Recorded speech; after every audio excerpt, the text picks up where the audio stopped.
Stories from Soul! The Gun Dog! Okay, good evening everybody. Good evening everybody. Sorry, that was a bit of a high energy start, wasn't it? I'm just quite excited. This is something that I've been looking forward to for about 4 years. Ow. Hello, Peanut. Can I help you? You want to get in on this, do you? You do? Okay, well, yes, allow me to finish doing the whole, starting things off thing. Yes? Thank you. No, she's eating me instead, that's fine. Yes, good evening. I am back with something new. And I am joined by my illustrious Bun Bun Hedge. And of course, the ever bouncy PP, who has a bug up her bum tonight. About something. Don't know what. But stories from Soul. So this is something I've been looking forward to for quite a long time. Like I said, 4 years. This game came out yesterday. PP, please. Wait. I think you might need to close the window. She is here. Sorry. Yes. So this is a game that has been made by a very dear friend of mine. We've known each other since we were about 4. His name is John Durham. He's been working for quite a long time, at least I think the last 10 years or so, on various game-based projects, of which I have been luckily privy. To which I have been luckily privy, sorry. And this one is the first to finally see the light of day. I'm not entirely sure how to describe what we're about to go through, other than if you've played Snatcher and you like 80s mecha anime, you'll know what's going on. If not, it'll just be hopefully a hell of a fun time. I haven't touched this since the demo came out last year. No, the year before, actually. Jesus. So I will be probably completely fresh on a lot of things beyond what he has shown me in our spare time, in our hangouts and whatnots. And I also have a bunch of contact details if anyone wants to check them out for Space Colony Studios. The artist, the pixel artist for this, who goes by Buttsman, I believe. And Daniel, the composer. I will, of course, put links in the probably in the YouTube description for people to go down to. They are also in my tweet that's currently available on the Twitters. But yes, if you want to go to Blue Sky, check out Space Colony Studios, or word K Butts Corner, KBUTZKORNER, and Daniel at Flumby Dumby, which is an amazing name. I absolutely adore that. It's FLUMBEEDUMBEE.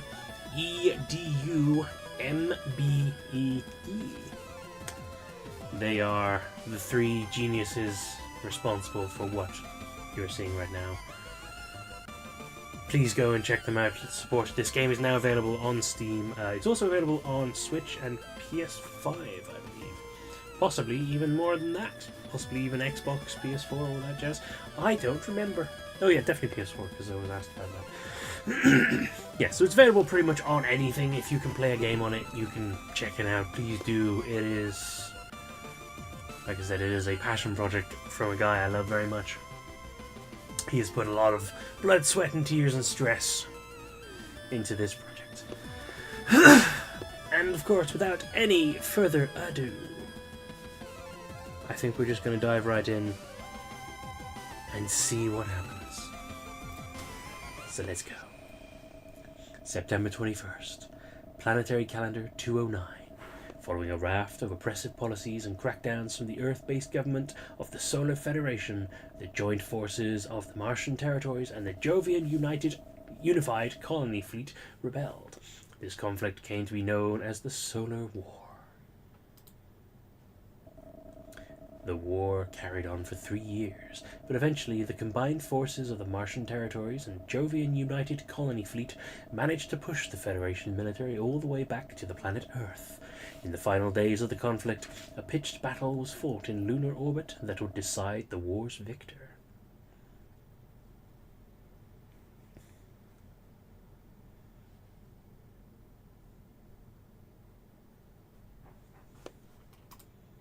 Oh, I am involved. Sorry, that's me. Lunar orbit aboard the Jovian carrier JFS Kaliki?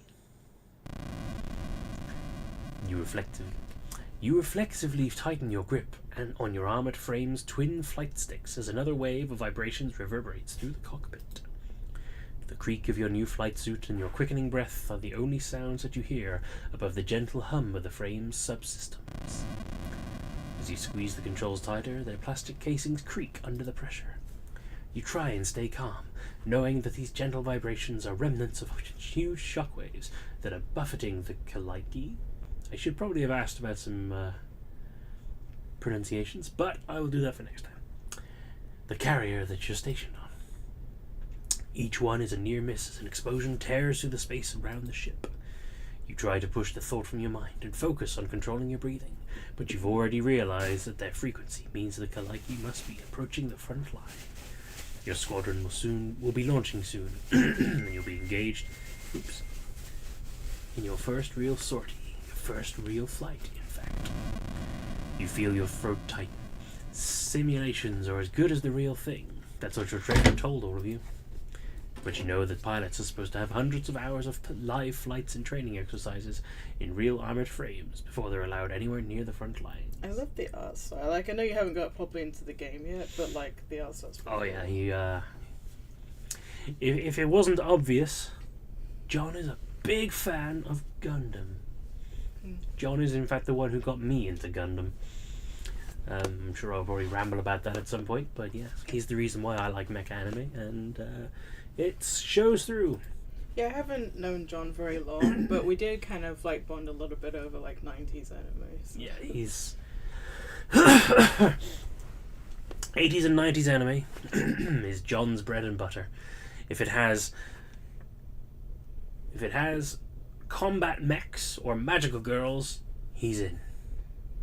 That's his shit. That's his jam. Of course, that didn't happen. Command had told you that the modern simulators meant cadets could graduate without the need for these exercises.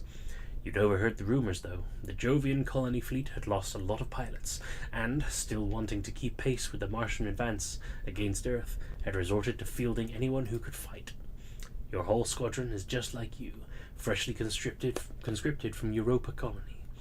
You'd undergone basic training there, but almost all of your flight training had taken place on the cruiser's journey from Jovian space. You wonder how the others are feeling right now, whether... Maintenance crew. Kaliki 5, this is the flight deck. We're preparing your squad for takeoff. Running last-minute diagnostics on your frame, activating all systems. Now. Alright, looks all good to go. We'll run a few more checks, then we'll have your spaceborne in a few minutes. You ready to show those Terrans who's boss? Damn straight, ready to kick some ass, and ... We're definitely damn straight, ready to kick some ass. Yeah, I can't wait to get out there. I'm gonna... You stammer, trying your best to convince not the engineer, but yourself that you're ready for what's waiting for you. Whoa, take a breath there, Kaliki 5. It's not gonna be that bad out. No need to get all riled up here in the hangar. Tell you what, pilot, what's your name? What's your pilot's first name, pilot? Ooh, what is my first name? We'll just go with who I am. Okay, NJ, and what's your surname? Ah, and your pronouns? NJ Finch, that right? Yes. Okay, Ensign Finch, first up, take a few deep breaths for me. In and out, nice and slow, you got that? You draw in one long measured breath and hold it, then release it. Following the engineer's instructions, you repeat this a few more times. After a while, you begin to feel your pulse slow, and some of the tension in your body slip away. You still feel on edge, but feel slightly more in control. Alright, there we go. Now listen up, Ensign. You ain't got a thing to worry about out there. The way I've heard it is that all the Terran's best pilots are taken care of between here and Mars. Heck, Martians are the ones who've been leading the charge today, so they're the ones taking all the flack. Propaganda machines selling this as our decisive strike against Earth's last line of defense. But between you and me, it ain't nothing more than a mopping up situation. A buddy of mine in operations said as much in the canteen last night. Besides, you hear a dull ring for the comms and sit bolt upright in your seat. Hello, puppy. Slouching back and exhaling as you realize it's nothing more than the engineer striking the cockpit armor on your frame. This beauty here's a work of art. Terran frames ain't got nothing on her. She's all tuned up and ready to go. Probably spent more time on this one than I have my own kit. Ha, so don't you worry. Remember what they taught you in training and leave the rest up to her. You'll come out just fine. Despite your startled reaction a moment ago, the engineer's confidence is infectious, and it's starting to rub off on you. You adjust your position in your seat so that you're sat up straight, and the soft hum of the frame system now seems more comforting than ominous. Just a mopping up operation, you think? Martians have done all the work, so we're pretty here. We're sitting pretty here in our top-of-the-line frames. Yeah, nothing to worry about. So, Ensign Finch, how are you feeling about things now? Feeling good, ready to go. Yeah, I'm ready to get out there and kick some ass! You declare, channeling your newly tapped well of confidence. That's the spirit, Ensign. Now hang on to that and we'll have you out of these hangar doors and kicking Terrans around in no time. Left alone with your thoughts, you tune back into the gentle hum of the frame. You watch the seconds tick away on the cockpit clock whilst we wait for their order to launch. The wait seems to drag on and on. You carry out a few last-minute flight checks, but as you've already completed them, when you board it, nothing has changed. Alright, pilots, listen up. This is Kaliki 1. We've been cleared for launch, so be ready for immediate action. All frames will be taken off in designated order. Attack formation, sound off. Kaliki 2, ready. This is Kaliki 3, ready. Kaliki 4 here, ready for takeoff. Kaliki 5, confirm your status. Oh yeah, Kaliki 5 standing by. Keep it together, Kaliki 5. Kaliki 6. Kaliki 6, ready. Alright, Kaliki Squadron, move out. I have decided it's Kaliki. I'm guessing that might be right. I don't know. I'm sure he'll tell me off. Kaliki 1 launching, Kaliki 2 launching, Kaliki 3 launching, Kaliki 4 moving out. Hey, look at them go. That is beautiful. This takes me right back to the Sega Mega Drive days. Classic MS-DOS games. So beautiful. Love this shit. That don't look good. The roll call of your squadron as they depart from the ship and accelerate rapidly towards the combat zone sounds almost like a countdown to you. Once Kaliki 4 has cleared their launch, you know your time has come. You disengage the restraints and prepare yourself. Kaliki! Sorry? I was thinking of Gang Notes where, like, Dad's like, prepare your pussy. Okay. Kaliki 5, prepare your pussy! You shout as you slam your flight sticks forward. That's I guess a euphemism right there. For maximum thrust. Like Danny would. Yeah. Kaliki 5, abort launch. Cut thrusters. Kaliki 5, abort launch. Abort launch. Huh? The engineer's instructions barely register in the confusion as you're jerked around the cockpit. Your helmet slamming on the control panel as a brief moment of thrust throws you back into your seat before you're whipped forward again. Warnings flash all over your monitors, and sirens and alerts sound from all over the cockpit. Kaliki 5, abort launch and cut thrusters. It takes a few seconds for you to comprehend the engineer, but once you do, you quickly pull the flight sticks back to their neutral position. The roar of your frame's engine dies and your cockpit regains its previous stillness. You wince as the metallic taste of blood fills your mouth.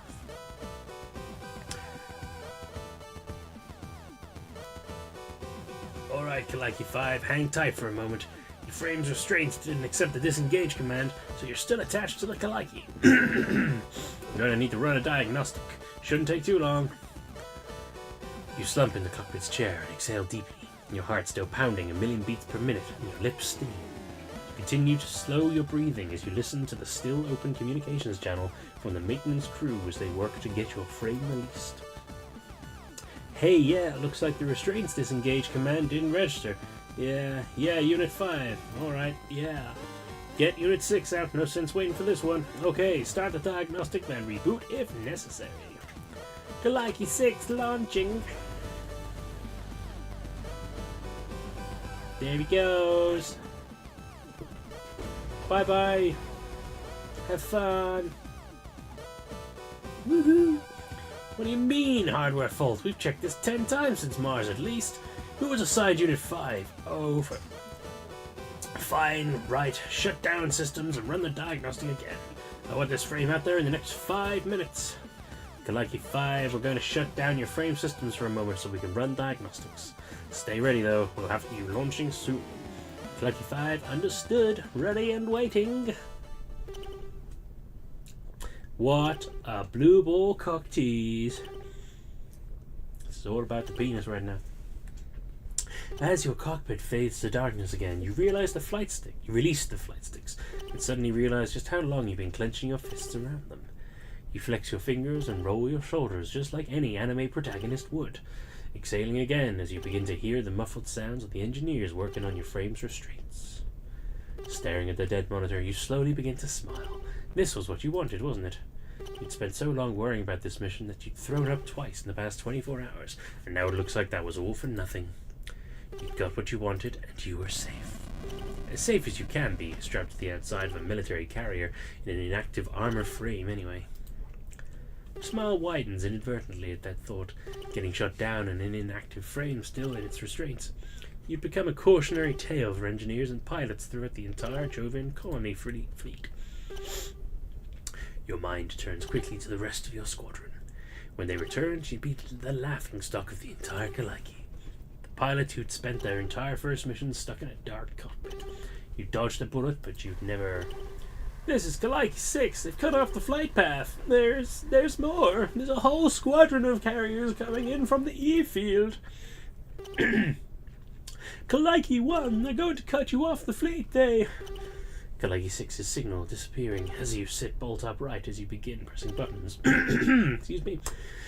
Trying to activate your cockpit's main monitor so you can see what's going on. However, with your frame system shut down remotely by the maintenance crew, you could do nothing but sit in the dark stillness and listen to events unfold. Kaliki 6, respond! Kaliki 6, what's going on? How many carriers are coming out from E field? Ma'am, Kaliki 6's signal has been lost. It's not responding. He's Hold her together, Kaliki 4. All units form up defensive formation on me. I said all units, Kaliki 2, don't break from formation. Man, they're firing on us. There's so many of them. Oh God, help! In an instant, your communications channel is flooded with cries of terror and panic. You hear your squad's mates, your fellow pilots, exclamations of fear as this unexpected enemy force bears down on them. Right-click brings up the menu option. That's handy to know. Screams and yelps, wails and howls fill your head as you sit powerless in the dark confines of your cockpit. Hey, who's out there? Engineering, hey, get me ready, I can help. Get me ready for launch. Engineering. They're getting killed out there. I need to go now. You shout demands to get your frame ready for launch over the channel, but are met with no response. In the dark of the cockpit, with your controls unresponsive, you can't be sure whether the channel is closed or if no one's listening. With all attention turned to receiving the battle-damaged units from your squad. Listen to me, anyone, get me out of here. You desperately begin attempting a manual override of your systems, but find that nothing responds to you. The only spark of life that you can glean from your frame is the small diagnostics progress bar. Nothing's over here. I need to be out there. Anyone, hey! In one last desperate attempt, you begin hammering on your cockpit walls, hoping to get the attention of the engineers you could hear outside earlier. The entire time, the chaos of the combat out in space is narrated to you with broken fragments of radio chatter. There's 3, 4 on me. I've lost my shield. I can't shake them. They're everywhere. They're dead. The line of retreat's totally cut off.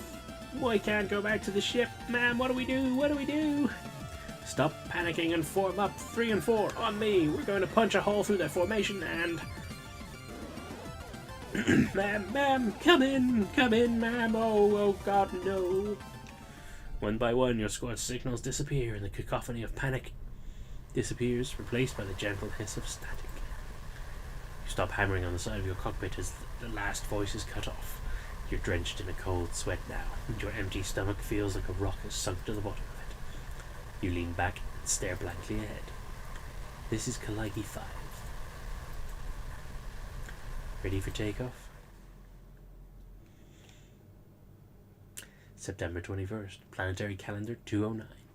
Despite last-minute reinforcements for the Solar Federation from their headquarters on Earth, the battle above Lunar is a victory for the joint Martian and Jovian forces. This would be the final battle of the Solar War. Having lost their last stronghold on Lunar, the Solar Federation would agree to a ceasefire and sign an armistice to end hostilities. An uneasy peace fills the solar system. With the conflict between the Solar Federation and the Martian-Jovian alliance concluded, the Kaliki and her crew soon returned to Europa, colony near Jupiter. April 19th. Planetary Calendar 214. 5 years later. The reduced need for pilots away from the delicate space between Earth and Mars saw Ensign Finch reassigned to security detail aboard various Jovian ships. He is eventually promoted to lieutenant. Yay me!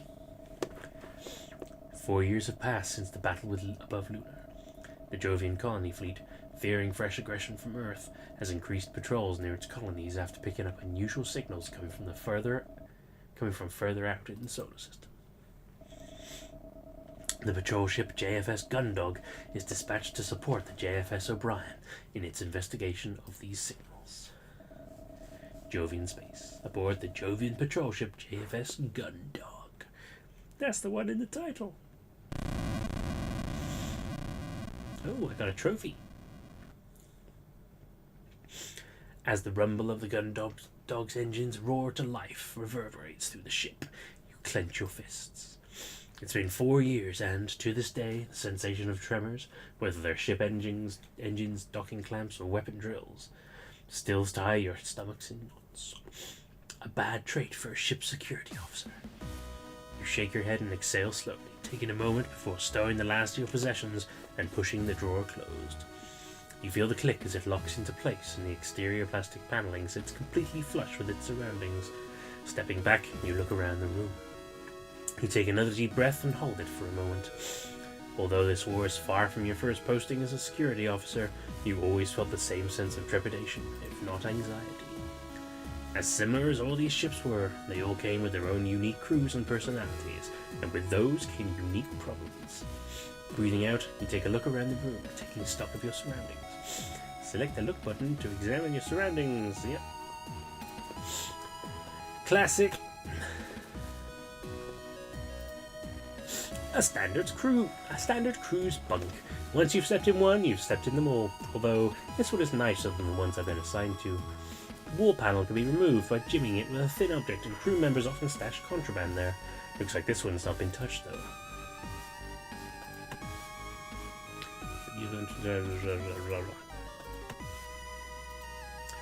Terminal lets me access the ship's computer. It's got a clock, a word processor, and even a calendar. I can also access records and my orders from here, but for anything else I need to access the core, which is limited to those in operations or command. A standard door with an electronic lock and magnetic bolting system. The only way in or out, unless you plan on getting creative with maintenance tunnels. I do want to get creative with maintenance tunnels. Allow me to get creative with maintenance tunnels. Use the bed. I've only just boarded and it's still the middle of the day based on Jovian Standard Time. Bed. I've only just boarded now. I want to go to bed. Let me go to bed. Boo. 1 out of 10. Not a good game. Won't let me go to bed straight away. Oh, it looks like I've been instructed to report to the bridge to meet the captain. I haven't met anyone yet since my transport to the spaceport ran late, and I just about made it aboard before launch. I had toast in my mouth and everything. Because I slept in. Excuse me, I'm sorry, I am late. First, I burned my toast, and then I had to pick up a Sailor Scout. Select the move button to move to a different location. Move! Corridor. You step into an empty corridor and the door to your quarters gently hisses shut behind you. Its keypad gives a short series of beeps and you hear the lock engage. The dull thrum of the ship's systems is barely audible, but otherwise you are stood in total silence. The air is cooler outside of your quarters and the corridor has a sterile lack of aroma. This has been the same on every ship you've been stationed on, and at this point it doesn't surprise you. Okay, this is a Swift-class patrol vessel, which means if I leave this quarters block, I'll be in the Foresight Thoroughfare. If I go right towards the aft, I'll arrive in the central hub, and then I can head to the bridge. Nerd! I also like to take a quick moment to point out how amazing and perfect this music has been so far. This is, what is this reminding me of? This is like something that I used to play on Game Boy Advance or something, like,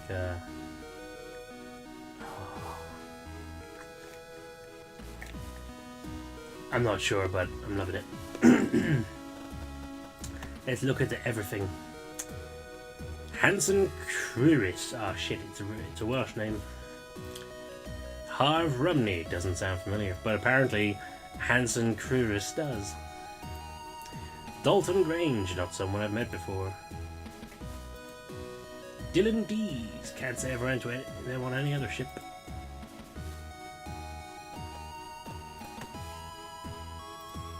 Don't think going in there would be a good idea. I may be security, but under normal circumstances, they can't just barge into someone's room without being invited in. That sounds like the words of a quitter. I don't need to go in here right now. I don't think going in there would be a good idea.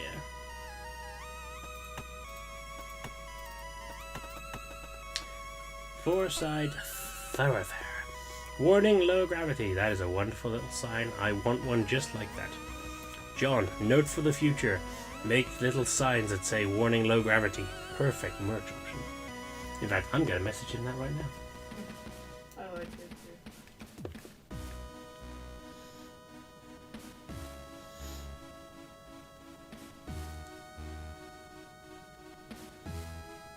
too. Merch idea.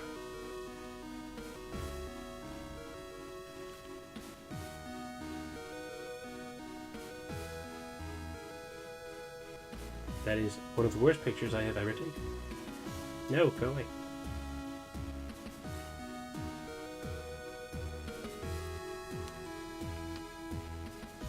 I want one of these signs. Do it, scrub. This is an interesting sensation. Being able to see something in this game and then directly message the person who actually created it.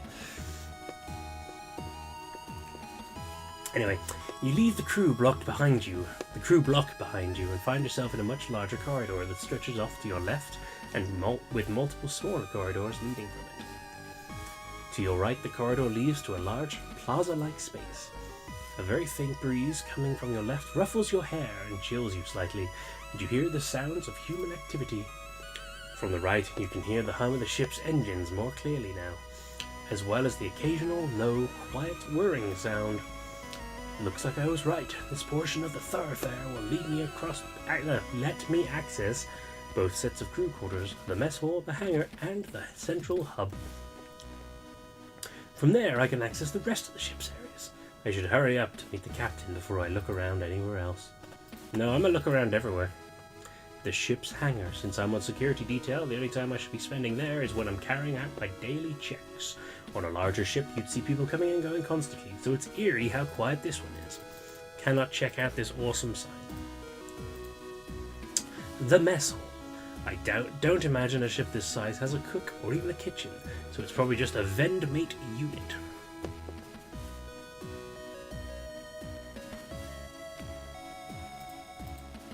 I wonder what could be down that way. Fire control, maybe? But with Captain, should have plenty of opportunities to check it out later. I had a decent meal back on the colony before I came aboard. Since we don't know how long this batch will last, it could be a while before I have anything that isn't made from long life ingredients. I'll figure out what's down there later. Central Hub. JFS Brogder. Spey. Burger. Oh, bridge. Duh. As you enter the central hub, you hear a low whirring noise and the engines grow louder. You can see the readouts above one of the elevators change, letting you know someone is using it to travel to another part of the ship. Looking around, you see the entrances to both the fore and aft side thoroughfares, as well as the corridors for the airlocks. These elevators will take me to the bridge, where the captain will be. I shouldn't waste any more time. Let's waste more time! Most of the ship can be accessed from the 2 thoroughfares, but some areas like the bridge are situated on different levels, so need to be accessed by elevators. There should be access from maintenance crawlways around here somewhere, but those are usually only for emergencies. That's it. Nope, so he said that bit. That way leads to the aft of the ship. I'm not totally familiar with Swift-class ships, but at least I know that the engine room is that-a-way. That's the foreside thoroughfare where I've just come from. The crew's quarters, hangar and mess hall are down that way, probably. Never mind that you've just been there. Knowing that you need to report to the captain who, at this point of your ship's journey, should be stationed on the bridge, you make your way towards the elevators and press the hold button. Don't press the start button. You step back and watch the indicators above each elevator, waiting for the one to arrive. As you wait, your mind begins to wander, and you're caught unaware as you feel something suddenly jab you in the back, and a voice from behind you declares, "Hands in the air, identify yourself." Your posture stiffens as you snap back to reality. Oop, there goes gravity. Caught completely off guard by the voice behind you. Thoughts race through your mind as you try to figure out what's going on. Could there already be another security detail on board? That shouldn't be possible. As far as you knew, you were the only one. Unless... I said hands in the air, punk. You tentatively raise your hands, palms flat, mum spaghetti, and facing forwards, as whatever has been thrust into the small of your back is removed slowly, and you hear the person behind you take a step backwards. You exhale and begin to turn around. Lieutenant Finch, security detail, ID SO254 JFSG. I'm on my way to the captain, to meet the captain, to you. Where you'd been expecting a gruff crew member, instead you're met with a bright and cheery officer waving a pen around with a large smile on her face.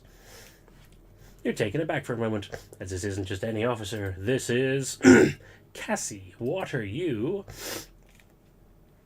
Oh, what an adorable little hug. NJ, I've missed you so much. You big doofus, you should have seen your face when you turned around. You were all... I love that face you make when you think you're in trouble. It's like you think playing the big soldier will get you out of trouble. It's so cute. Lieutenant Commander Cassandra Quinn. You should have known, really. She's always been one for bad jokes and stupid pranks as long as you've known her. Her less than professional attitude and penchant for responsibility is the reason why, despite her talents, she's not commanding a ship of her own. So, on a scale of 1 to 10, how good did I get you? You totally thought you were being busted, right? But if you're being honest, her playful nature is what attracted you to her in the first place. Ooh. Oh. Wait, what? You've been dating for nearly 2 years now, but a lot of that has been over electronic mail or in letters. Your postings have never lined up until now. Cassie, what are you doing here? I thought you were stationed on the Reliant. You never said you were being transferred. What happened? Well, the thing about that is you might say that a disagreement with the head of operations on the Reliant led to a lateral trajectory for my career. Cassandra, please. Okay. So maybe when it came time to change the ship's cybersecurity password, I couldn't be bothered to spend all day sitting in the computer core, waiting for it to generate new code, so I just changed all the existing passwords by a single digit. Oop. Ah, that's handy. If you press down... Wait, how do I do that?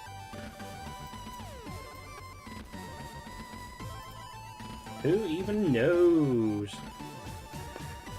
You place your face in your hands as a dull groan rises from the back of your... Oh, I see. Scroll. Scroll wheel brings up the... Place your face in your hands as a dull groan rises from the back of your throat. This isn't the first time you've heard a story like this. And maybe it turns out when they run the Skype security drills that they assume that the enemy have your old passwords. So try brute forcing from those. And maybe that meant the ship was compromised in 0.5 seconds. But at least they found out I'd done that in a drill and not in a real engagement, right? I basically saved the entire ship in advance. I'm surprised you're still stationed on a ship. How are you not stuck back in a records room on Europa colony right now? That is a pretty grievous issue. Well, I probably shouldn't tell you this, but if I can't trust you, who can I trust? Well, I mean, if you're my girlfriend, you should be able to. It turns out this mission was organized at really short notice, and the Gundog was the only ship available. The problem was that they'd been having issues with the crew, so they had to transfer in some short notice. Transfer some in short notice. Lucky for me that I've been so recently made available. That's weird. I'd only just been stationed. Excuse me. I'd only just been stationed on the Duke, so I shouldn't have been free to be transferred. Okay, you figured it out. I may have used one of my contacts in the academy who works in resources to transfer you over here. Pretty sure you know every regulation you broke by doing that. Oh, what was I supposed to do? Get stationed on some tiny ship heading out to the middle of nowhere with no one I know on the crew? We wouldn't have seen each other in months. Aren't you glad to see me? Of course I'm glad to see you. I've missed you too, you know. It's been a long time. You don't become part of the Reliance Operations Department without some serious talent. I'm not going anywhere. I'm intrigued. Sound like...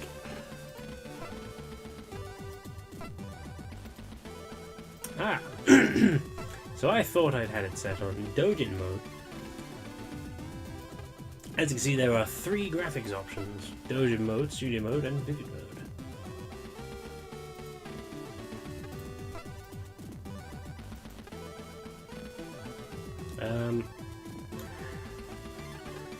I guess I'll just leave it on Vivid mode since I thought I was in Dojin mode, but oh well.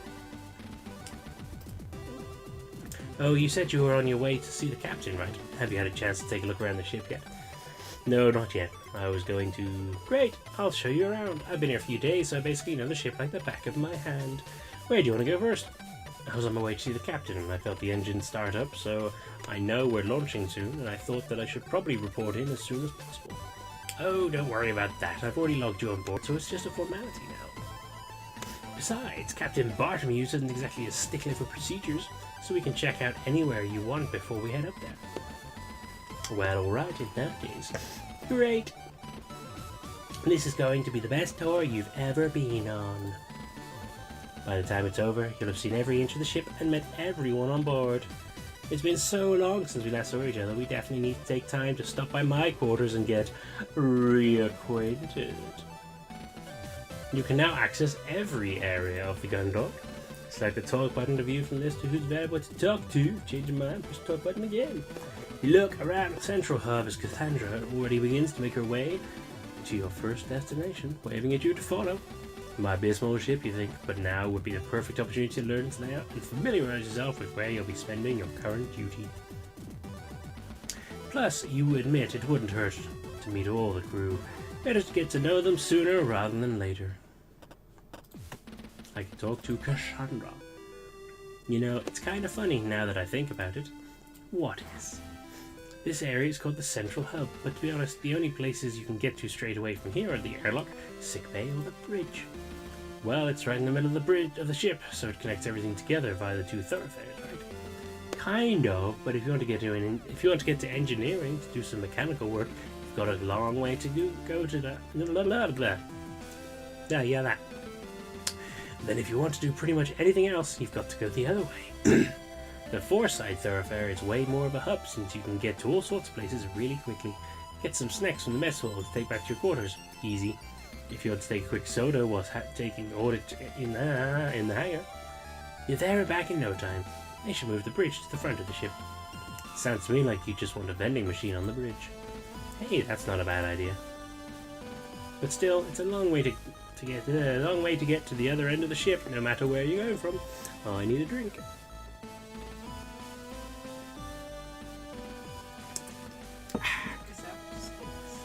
Sorry? It's after 6. Yeah. I don't have a problem. You do.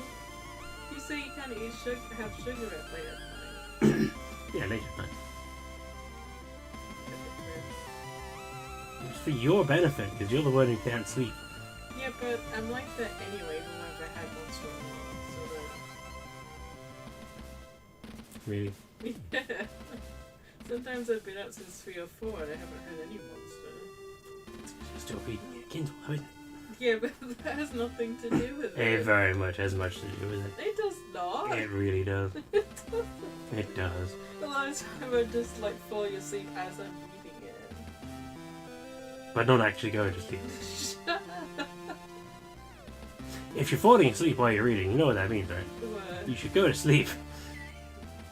Whatever. So just keep yourself up. I love you, but you need to sort that out.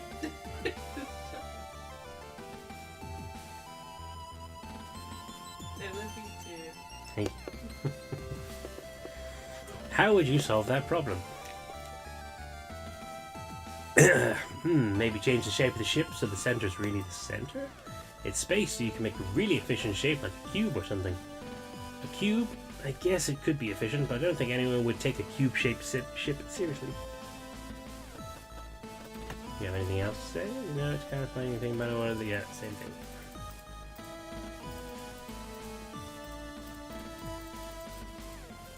But what do you think of Cassie? It's cute. Apparently she's your girlfriend. She kind of looks like Miranda actually. What? I'm just saying she does. No, I'm not disagreeing. Yeah. She looks like Makes sense. Miranda's John's wife, if anyone's wondering. Let's check out the aft thoroughfare. As the two of you leave the central hub behind you and travel down the aft side thoroughfare, the hum of the engines continues to grow louder. You'd effectively filtered the noise out from the rest of the ship, but as you get closer to the rear of the ship, its volume increases considerably. Are the engines supposed to be that loud? Are the what? I said, are the engines supposed to be that loud? The what? I said the engines... I heard you the first time, I'm just messing with you. You could have fooled me. I've never been on a ship where the engines are so noticeable. Is it supposed to be like that? Supposed to? No, not really. But the Gundog is a Swift class, a type of patrol ship that's designed for rapid response. They're made to cover large areas of space quickly and offer basic assistance to ships in distress. That ought to be the first on the scene to gather intel and issue warnings if anyone comes too close to Jovian space. Which means, design-wise, they prioritize speed above everything else. I guess the best way to sum it all up is that the Gundog is basically a huge set of engines with a tiny ship strapped to them. Well, that's reassuring. Oh, it's fine. It just means there's no space for systems like motion dampeners or soundproofing. You'll miss it when you leave.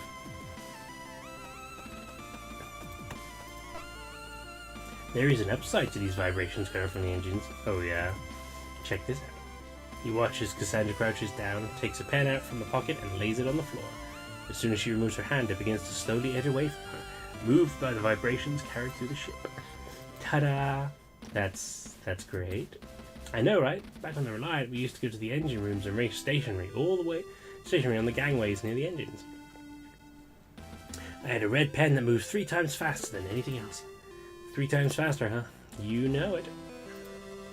Can't believe I lost it, though. Oh hey, what have you got in your pockets? My keycard and a pack of gum, why? Race is on! First from this panel to that panel, the loser buys us something from the vending machine. I'm gonna use the gum. Okay, let's go with the gum. Place your packet of gum on the floor next to the pen and stand up. A tense 30 seconds follows as the two objects slowly jitter their way along the floor, almost neck and neck the entire way. Come on, Byro, you got this. You can do this, gum. Sporting event of the century looks like it'll end in a draw, but at the last moment, your packet of gum slowly moves off in a different direction. This allows Cassie's pen to take the lead and pass over the seam between the one floor panel and the other. Arrgh! Yes, drinks are on you. Oh, how about you buy some chocolate? I guess, sure. Oh, and some chips too. Wait a sec. And some of those gummy candies. Hey, slow down. And Marshmallow, there's no way I'm buying you all that. Gas? Sad face? Don't you make that face at me. Okay, fine, some chocolate and some chips. Crisps, John, seriously?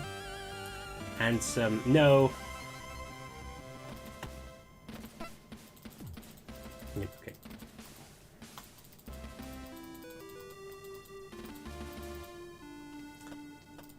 What's this? Down that corridor is the armory, where all the ship's firearms are stored. Normally access has to be granted from the bridge, but since you're the security officer, you've got access coded into your keycard. That way leads to the engineering block. From there, you can access the engine room, the main computer, and most of the ship's systems. Although you won't be going anywhere near those systems if the chief has anything to say about it.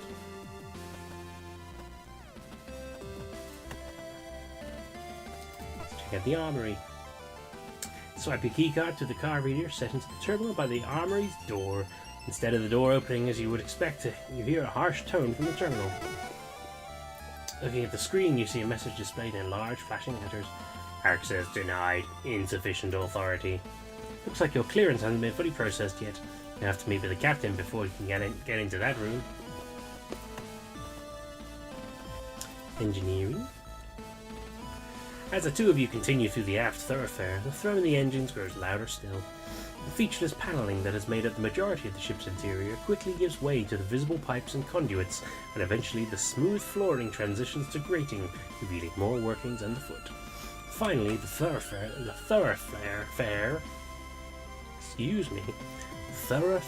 leads into one huge open chamber filled with masses of machinery. Terminal panels set into the side of various apparatus cycle through different readings, with light from the screens reflected off ducts and valves. All this equipment is separated by a grid of catwalks and access ladders. Wow, that's a lot of stuff. A lot of stuff is right. This is central engineering. Pretty much every system aside from the engines themselves and central computer can be found in this room. All in one place, isn't that a little risky? Well, a Swift-class ship relies on an absolutely minimal crew. The Gundog only has 2 engineers. I think they figured it'd be easier on them if everything that was important was kept in one place. That way they don't have to run from one end of the ship to the other to get all their repairs done if something goes wrong. Huh, you certainly know a lot about ship engineering. What can I say? I'm a pretty talented individual. Oh yeah, whilst we're here, you can share some of that knowledge. What's that over there? That's the Pholenic conversion unit. And what's that? Oh, that's the omnifaceted wane shaft.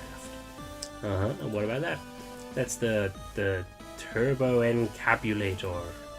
Every day's a school day. I'm head of operations, not chief engineer. Okay, I don't need to know what. Hey, no one better be screwing around up there. You both jump as a stern voice barks at you from below.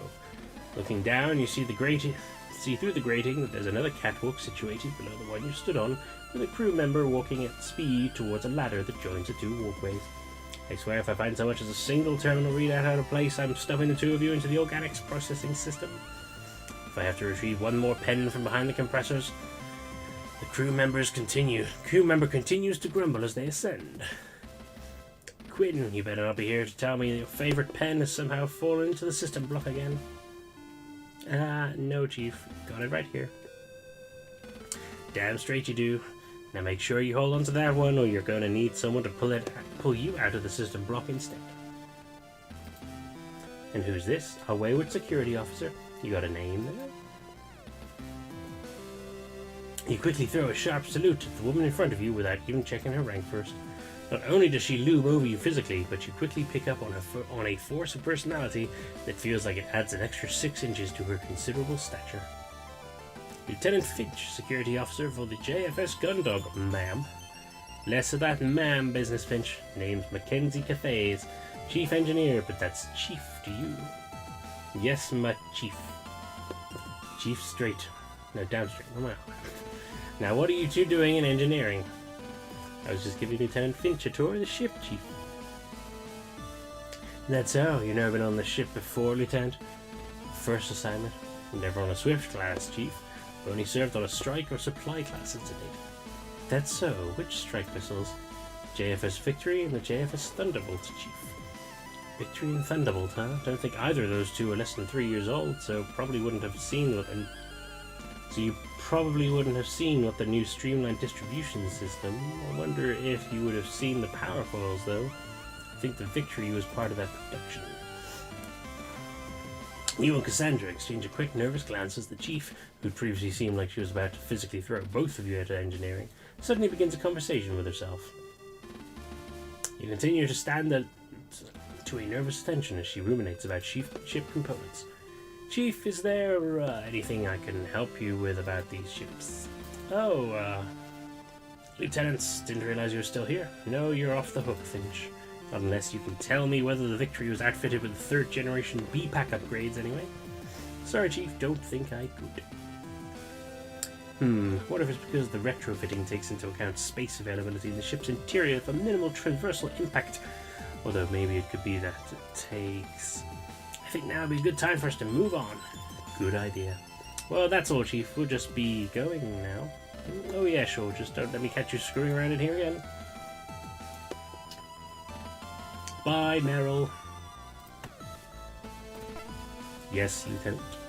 Well, Chief, I was just stopping by to... Tell me, Finch, what is it that the ship's security officer on a vessel with only 10 crew does all day? Oh, that is... Because I'll tell you what a chief engineer does.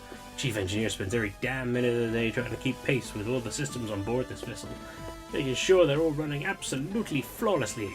You know why? It's because if I don't, then it's a thin line between optimum comfort and a horrific death in the cold expanse we call space. So I'll be frank, Lieutenant.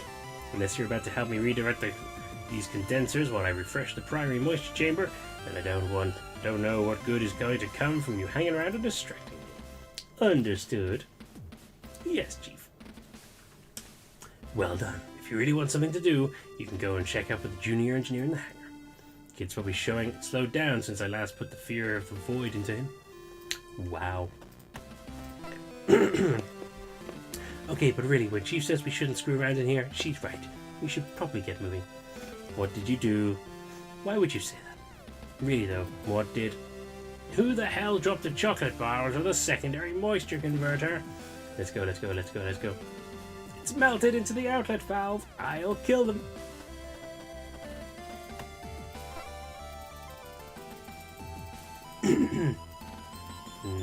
Let's go. Central computer. You swipe your keycard through the card reader set into the terminal by the door leading to the central computer. The door isn't open, and instead you hear a harsh tone from the terminal, which is now displaying an error message. Looking at its screen, you see a message displayed in large flashing letters. Access denied. Insufficient authority. Oh, even with your security clearance, you won't be able to get into the main computer room. Because the staff is so small, the ship's computer handles a lot of tasks that would normally be done by the crew. It controls a lot of really sensitive functions, so only the captain and the operations team are allowed access. Oh, I don't think any of the ships I've been on had a computer system like this. The bigger ships usually have their computing distributed amongst multiple systems across the ship. But because they've also got larger crews, there's more that the people on board are responsible for. I think that because the Swift class is so small and there's such a limited crew, they need to assign more functionality to the computer. Because of that, it's a lot more vital that no one screws around with it. I see. You said that operations have access. Can we take a look using your authority? Well, since the whole reason I'm here is that I didn't exactly take my responsibilities with the Reliance computer system seriously, the captain's told me not to mess around with it. Ah. But it's not that interesting anyway. Engines? Two of you watch from around the corner as Chief Cathais continues to mutter to herself, paces back and forth, checking terminal readouts and various displays. Eventually, she heads down the ladder, which she climbed to confront you. Now out of sight, Cassandra darts towards the engine room, gesturing you up. Checking over your shoulder in case the Chief has reappeared, you make your way to her, just in time for the doorway to the engine room to open and Cassandra to disappear inside before you can raise an objection. Well, it's gotta be better than staying here with the Chief. The room you find yourself in is a similar size to the area you just left, but whilst that was crammed full of huge range of machinery, this room is almost entirely filled by one colossal cylindrical device. The pulse of the engine is now a tangible sensation as the vibrations it emits shake your whole body. So this is the main engine, well, one of them anyway. Like Chief said, the ship's outfitted with 2 of these. I see what you meant now that you said the Gundog's a huge set of engines with a ship strapped to them. That thing's massage. Massage. Yes, it's massage.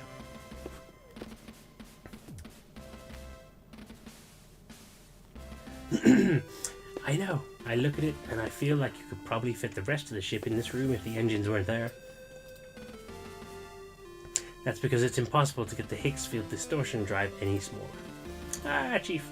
Oh, Chief, I know you said so these engines are actually a combination nuclear pulse engines built around a Higgs field distortion drive.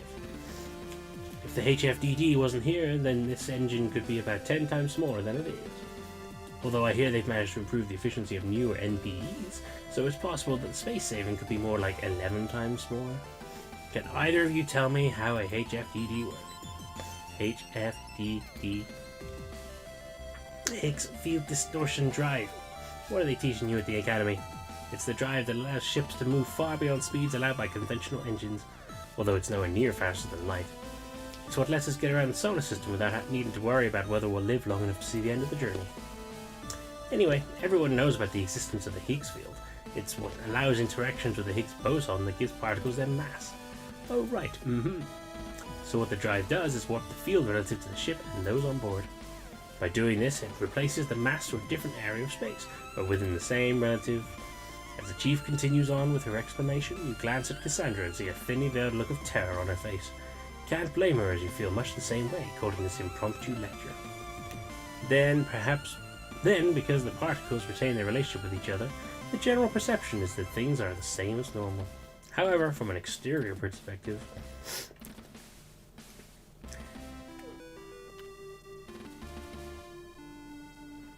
the lecture drags on and you quickly lose track of the Chief's explanation. Although you recognize the words she's saying, you can no longer make sense of the context. They come to seem like a meaningless string of sounds. Does that make sense? Yeah, so the field is it's got the mass, which is pushed. No, how to put it? Okay, so imagine that space is a ketchup packet and you're the sauce. The sauce. Right, the sauce. Now what this distortion drive does, it's like a thumb in the universe of the packet. It moves the sauce around by changing the shape of the packet to push the sauce. The packet is the universe, where the sauce and the drive is a thumb. You've got it. You quickly glance back to Cassandra and meet her eyes as she's doing the same thing. You know for certain that neither of you have got it. And that's why these engines have to be so big, to house that drive. Oh, it all makes sense now. I see, yes, definitely. Great, well now that you're appreciated the science behind it, I won't have to throw you out of here. Thanks, Chief. Anytime, just remember, Lieutenant. Yes, Chief. Screw with anything and I'll throw you out the airlock instead. Yes, Chief. The sauce. So we're the source. Right. And the universe is the packet. I thought that field was the packet. And then is the field in the universe or the universe in the field? We're going to have some very theoretically challenging mealtimes. Yes, we are. What are the ship's 2 engines? Apparently it's this big because it's a combination of standard nuclear pulse engine and a Higgs field distortion drive. He had almost lost consciousness when the Chief was explaining it to me. Nothing else to look at. I can't be 100% certain that Chief was joking when she offered me that one-way trip at the airlock. I'll leave it alone. Okay, where else can we go? After Thoroughfare. Central Hub. That's really cool. Is that? Oh, that's really cool. It is. That's amazing. Wonderful. I've got to go pee actually, so if you want to listen to something, you can.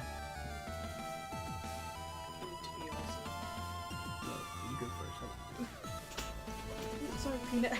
No. I didn't mean to squash you. Oh dear. Sorry. She was hidden. I didn't realize where you were. Yeah, I didn't see her. Oh, I thought she was under the blanket. Cool. Sorry. Hello, Pee-Pee. You gotta go with that. She's fine. It's like small. Airlock. And this is the main airlock. It's the main way to get on and off the ship when it's docked. Thanks. I've already been here. Oh, really? When? Actually, I think I'm confusing it with somewhere else. What else can you tell me? Well, it's got one of the best views on the ship, that's one thing. You look around but can't see any windows. You wouldn't expect to on a military vessel where an inclusion like that would compromise the structure. Here? Really? Yeah, really, check it out. Cassandra strides over to the terminal set into the wall to the airlock hatch. Next to the airlock hatch, quickly begins typing commands into it. You hear a sequence of beeps and she stands back, gesturing proudly at the screen. Not too bad, huh? You look at the screen, but all you see is a dark display with a few errant pixels suspended on it. Is that working? Of course it's working, look. You stare a little harder at the screen, and although it takes you a moment, you eventually realize that's an external feed. You don't feed? Oh, okay. That's right, normally you can only actually see out of the gun dock from either the bridge or the hangar, but the ship's covered in small cameras for combat situations. You can access the feeds from the terminals around the ship. That's actually pretty cool. Isn't the view from the bridge or the hangar better, because you're actually looking out? Well, maybe, but there's always someone else around. You never get the view to yourself. No one ever comes here and it's quiet. It's almost like you're out there. I guess I can see what you mean. It's pretty quiet out this way, and with a fancy screen like that, it's basically the real view. I knew you'd understand. I'll add the command to your terminal access. That way you can come out here and see the stars whenever you want. Thanks. So, do you come out to the airlock a lot? Define a lot. More than once for coming on board and once for departing. There's nothing wrong with hanging out in the airlock. Sometimes you just need a bit of personal space. On a small ship like this, it's the only place you can really get some time to yourself. Even on a big ship like the Reliant, there's not many places to get away from anyone. I just find it really relaxing to know I'm this close to being out in space, away from everyone, everything. Sometimes it feels like I was made to be out there, not cooped up in here. I didn't know you enjoyed that much I didn't know you enjoyed that part of space. For most people, looking out to the expanse for too long triggers a kind of existential dread.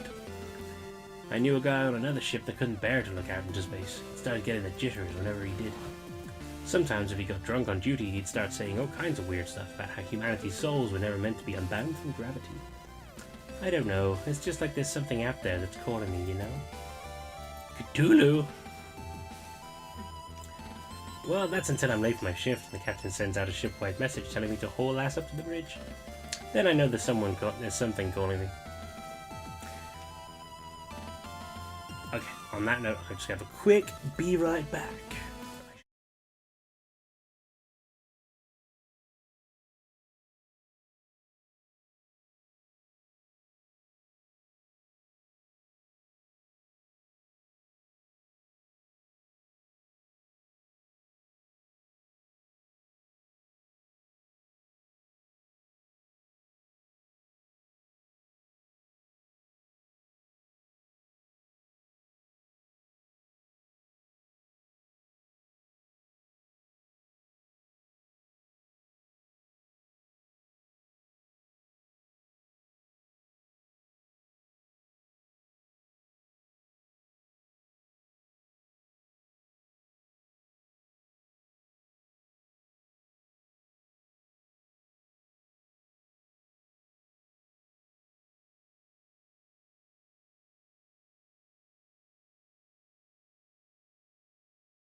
Je retourne.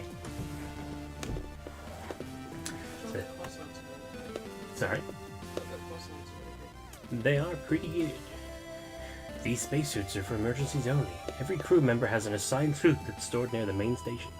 These suits here are in case of evacuation when those stations are inaccessible.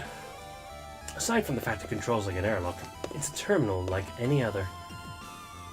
Although with the silence, I suppose that's one good thing for getting a relaxing view of the stars. This is the main crew airlock for crew use. It's used to load and offload basic supplies and equipment. Everything else is brought in through the hangar airlock. Underneath that panel is the manual control for the external airlock hatch, just in case of mechanical power or power failure. I've had to open one as part of a drill before, and it's not easy. I'll leave those where they are. I'm not going anywhere, and any usage of emergency supplies has to be reported. I don't feel like walking out into space anytime soon, although if I actually wanted to use it, I'd need to go via the terminal.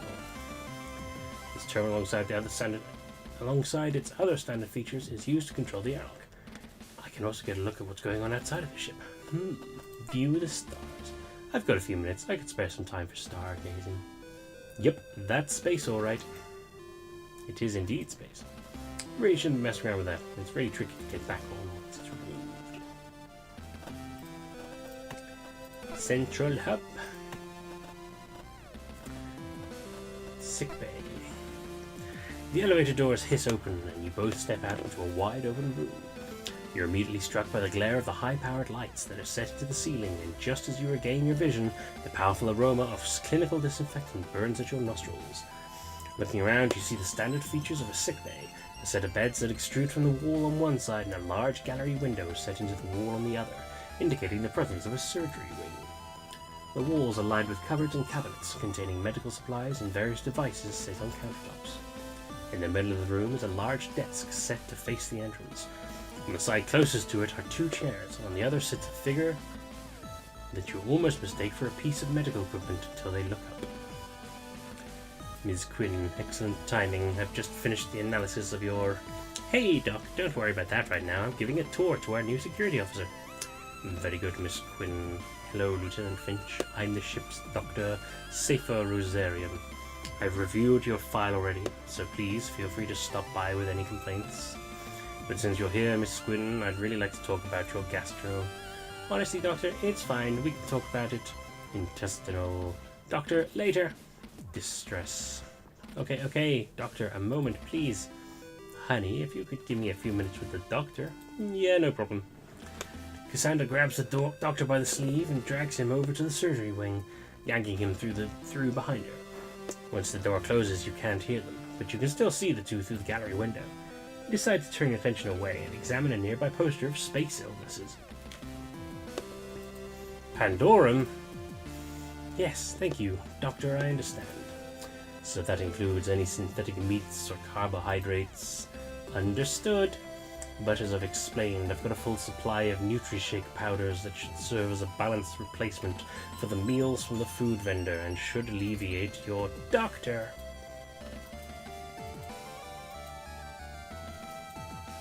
Tummy troubles.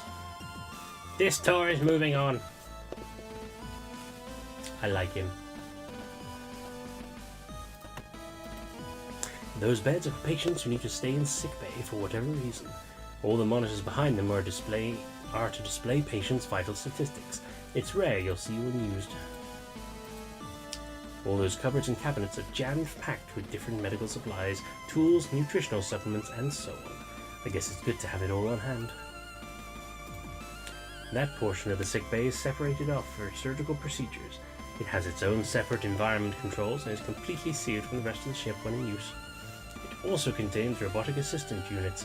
It's state-of-the-art, but you'd still never want to end up in there. I can think of a few better places to go to relax than down here. Now's not the time for me to go through all the medical supplies. I think I'll leave that one up to a professional. So, I swear, not one for patient-doctor confidentiality. That man is like a laser beam.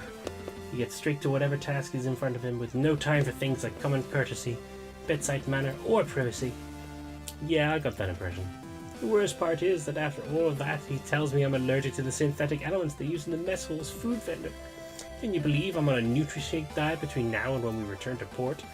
I thought those ingredients were supposed to be hypoallergenic. No animal product suitable for everyone. I know, but the doctor's saying it's a rare condition that means I react to one of the compounds they use in production. So, no more hamburgers for you? But there's one silver lining. What's that? The vending machines use real ingredients. Chocolate and chips are still on the menu. An important part of any balanced diet. Ah, Lieutenant, are you feeling unwell? No, I'm feeling fine. Have you come to pick up any medication? No, I'm totally alright, thanks. Have you come in for a precautionary checkup? No, nothing like that. Then are you here to ask about my mechanical elements? What? No, of course not. Oh. Well, in that case, Lieutenant Finch, I'm not sure I can help you today. Don't worry about it. Moving on.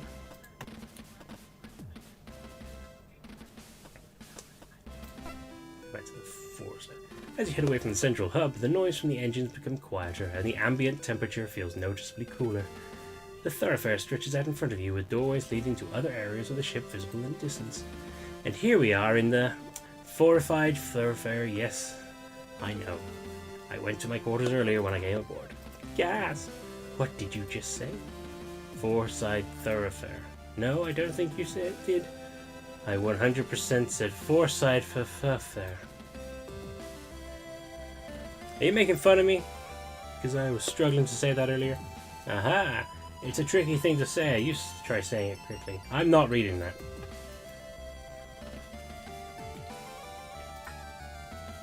Aha, yourself. We'll call this one a draw, Lieutenant.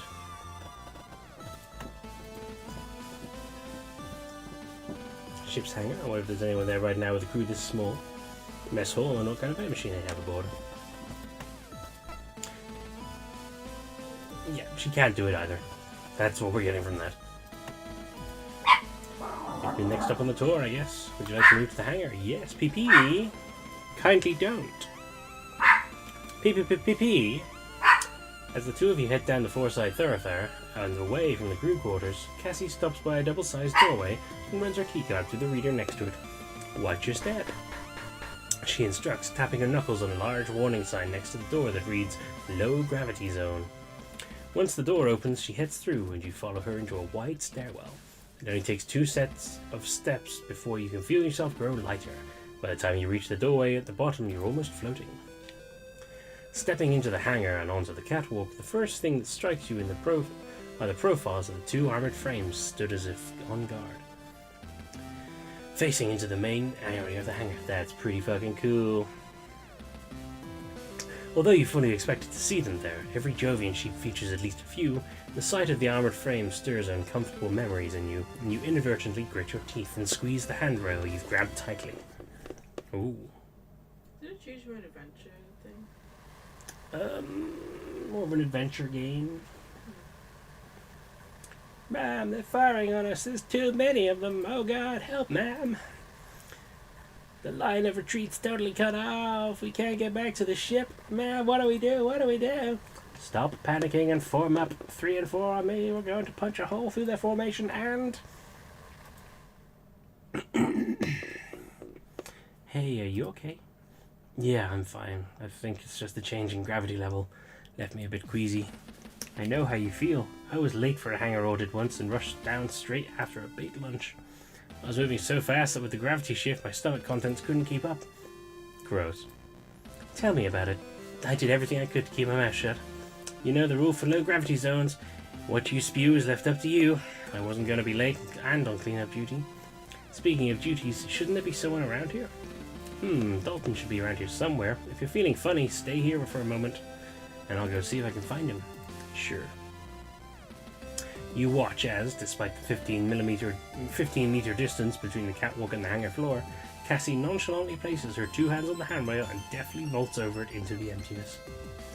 Thanks to the low gravity, she doesn't fall, but instead kicks off the railing, propelling herself through the air. as Cassandra drifts off, eventually catching onto one of the armored frame's legs and using it to swing herself around to float in a different direction. You place your elbow on the railing and your head in your hand. You turn your attention back to the stoic features of the armored frame's heads and sigh deeply. Your attention is caught by the cockpit hatch on one of the frames being half open. Looking around, you see everything as you'd expect. Armored frame weapon racks, storage containers, various equipment, all of it restrained appropriately and fastidiously arranged. The cockpit hatch is the only thing that breaks that pattern. It's weird, I can't find him anywhere. I know it's definitely his shift right now, so he should be around somewhere. Looking past Cassandra at the armored frame with the ajar cockpit hatch, a thought strikes you. I think I might have an idea. Follow me. You carry out the same vaulting maneuver that Cassie had performed and kick off towards the huge machine's cockpit. Once close enough, you grab a hold of its arm and pull yourself up towards the open hatch. A few seconds later, Cassie appears beside you and you both notice the sound of gentle snoring coming from within the cockpit. Well, Lieutenant Commander, I think this is an operations issue, so I'll let you handle it. Leaving the discipline up to me again, huh? Cassandra nimbly clambers up the Cassandra nimbly captures... What is going wrong with me? Cassandra nimbly clambers up the armored frame, positioning herself right above the cockpit. Bracing herself on the machine's chest, she brings her heel down sharply and repeatedly on the armor. Cadet Grange, attention! You hear a muffled scream from within the cockpit, followed by a dull thud, a string of muttered cursing, and then finally a figure emerges from the cockpit. Ma'am, I was just checking the calibrations on the AF. I got some feedback that... Oh, it's just you, Commander Quinn. Excuse me, just? Is that how you address your superior officer, Cadet? Oh, ma'am, no ma'am, I was not expecting to see you in the hangar, ma'am. Oh, you can tone it down a bit, Dalton. Oh, yes, ma'am. Good enough, I suppose. Anyway, Cadet, this is Lieutenant Finch. He's ship's security officer. Sir, Cadet Dalton Grange, junior engineer. I wonder who this one's supposed to be.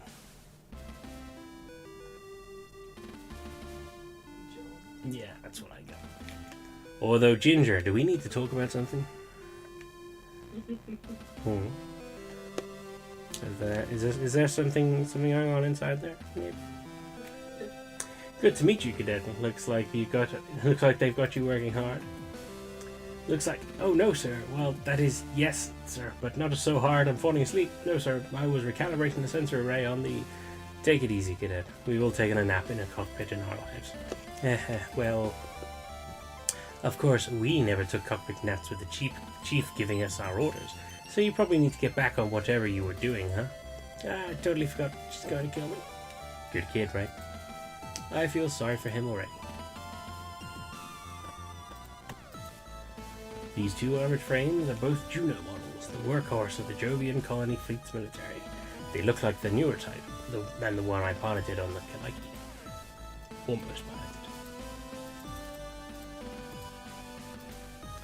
The hangars also used to store the various tools and equipment that the engineering team used throughout the ship. A lot of the machinery is used for moving freight or AF equipment around.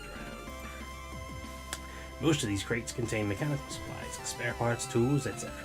There's a few that contain all the long-life ingredients of the vent mate in the mess hall, and then some that contain various essentials for the crew. On a ship like this, it's operations duty to act like a quartermaster, but I've been on some ships where if you're friendly with the hangar crew, they can sneak you out the good stuff. Not that I condone that kind of behavior, obviously. The main hangar door is typically only used when the ship is docked to bring aboard large containers or equipment. On a ship like this, the AFs launch from smaller hatches underneath them. There's also a maintenance airlock somewhere so that the whole hangar doesn't need to be depressurized if there's work to be done outside. Oh, anything else? Nope. I wish I'd worn my uniform trousers today. What's up? I was thinking we could play low gravity tag or something, but now that Dalton's back up and about, we can't. I don't think he's going to snitch on you anytime soon. That's not what I mean. I don't follow. Honestly, you have considered have you considered the issues of floating around in a skirt? Oh, just count yourself lucky. I would have kicked your ass. Hey, Cadet, how's it go? Ah! Hey there, kid. Take it easy. It's just me. Oh, Lieutenant. Sorry, I thought you were someone else. What's this crew possibly doing that's got you so jumpy? Oh, it's not the crew. It's just the chief. She really likes a surprise inspection and making sure I'm working as fast as she expects me to. At least once a day, I'll think I'm alone somewhere and suddenly, Cadet Dalton report. I don't know how she does it. I have an eye on the entrance the entire time and she can still appear from nowhere. I think she uses the maintenance ducts. Okay, take it easy. I'm pretty sure it's just us in here. Okay, if you're sure. Anyway, how can I help, Lieutenant? I'm just getting to know the ship and its crew, finding out what they're all about. Oh, yeah, I guess that makes sense. So what are you up to here, Cadet? Oh, I'm actually working on 2 projects at the moment as part of my engineering degree. The first is my own project, a high-density, rapid expansion emergency seal for hull breaches. I've been working on a compound that's designed to be released in case of a breach and seal up cracks to prevent atmosphere loss. Sounds pretty impressive. How's that going? Not too well, Lieutenant. I intended it to be used within the ship as a safety measure for the crew, but the technical officer who oversees my progress back at the academy has instructed me to find a way to weaponize it. He thinks it'll be good for immobilizing enemy AFs. That still seems like it's being put to good use if it's cutting down on casualties, don't you think? I guess so. What's the second? Oh, that's just something I'm working on for the Chief. It's a set of modifications for Juno to increase its mobility in space. Cadet Dalton, report. Chief. Yes, Chief. Currently in the process of... I think I'll just leave him to get on with it. Where did she come from, anyway? I wonder... Where else we go?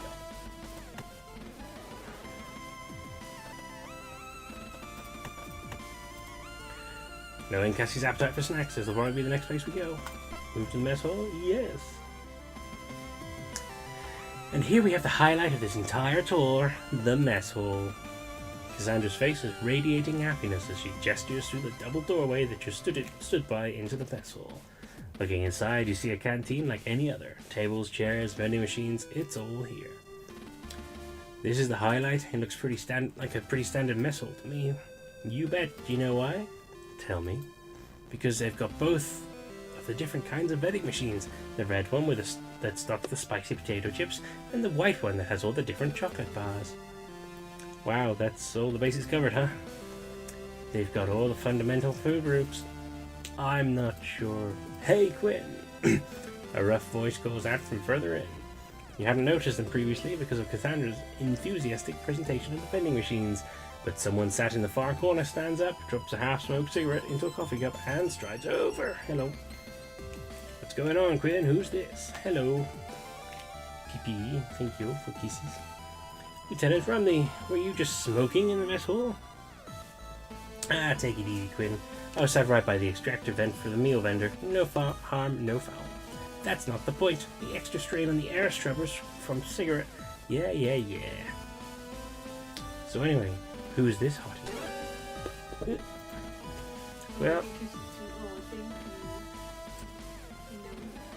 Well, cat's got her tongue. Name's Haru. Haru Rumney. What about you, good looking? Oh, Lieutenant NJ Finch, ship security.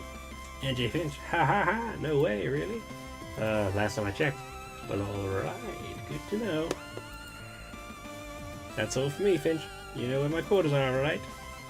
Yeah, I do. Ha, nice. Catch you later. What was that all about?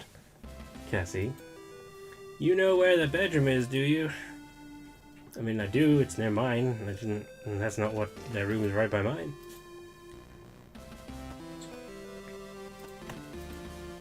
Like Cassie said, both kinds. For some reason, certain ships sometimes only have the red one or the white one, so I can get why she's excited. Hello, limed green. Green is good. I like that. Yeah, been following this game for a while. How is it? So far, so good. Very solid, nice degree of depth to a lot of the dialogue. Pretty good. Just currently exploring stuff, getting to know people. Thoroughly enjoying it. How did you come across it? I know you say you've been following it for a while. How'd you come across? I don't know what I'm really asking right now. I discovered the game. Yes, that's the question. How did you discover this game? And have you bought it or are you going to buy it? Because I, so far, recommend. Like Cassie said, both kinds. For some reason, certain ships can use something which is... Yes, no.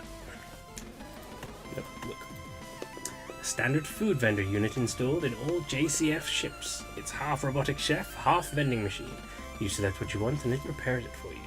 The ingredients are almost all long life synthetic reproductions. But it's pretty convincing. When you're done, you can slot the plate back in for cleaning. Basically, hello BP. I love you too. So basically it's a replicator. Oh, stinky fish breath. Help. She's chewing my nose. Are you come to play the game too, have you, Peanut? So cute. She's the cutest. Yes, I love you too. Yes, very quick cuddle. For your cuteness, you deserve. Yes, thank you. It's lovely. Hello. You can see me saying the genre Gotta get that good view in, haven't you? That's fine, all I can see is the inside of her mouth. See, right up your gob. Yeah, kid. Right up your stinky gob.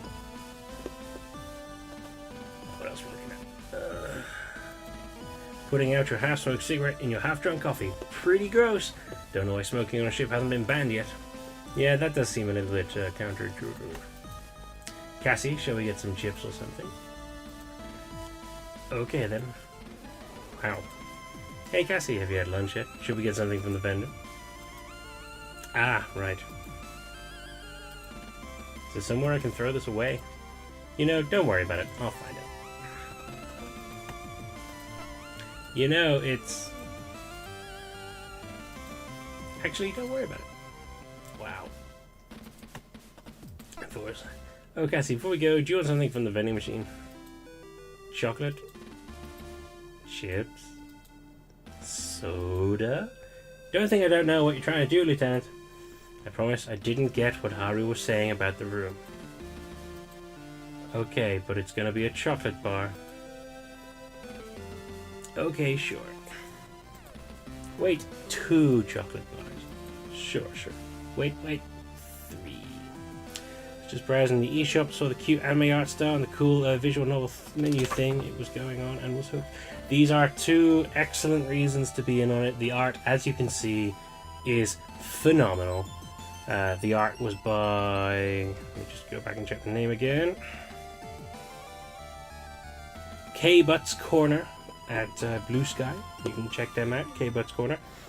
I don't know what their real name is. I was just been told that they're to go by K-Butts. And the music is done by a guy named Daniel, who can be found at Flumby Dumby. I will link those in. And the overall project was created by and written by a guy named John Durham, who is a good friend of mine.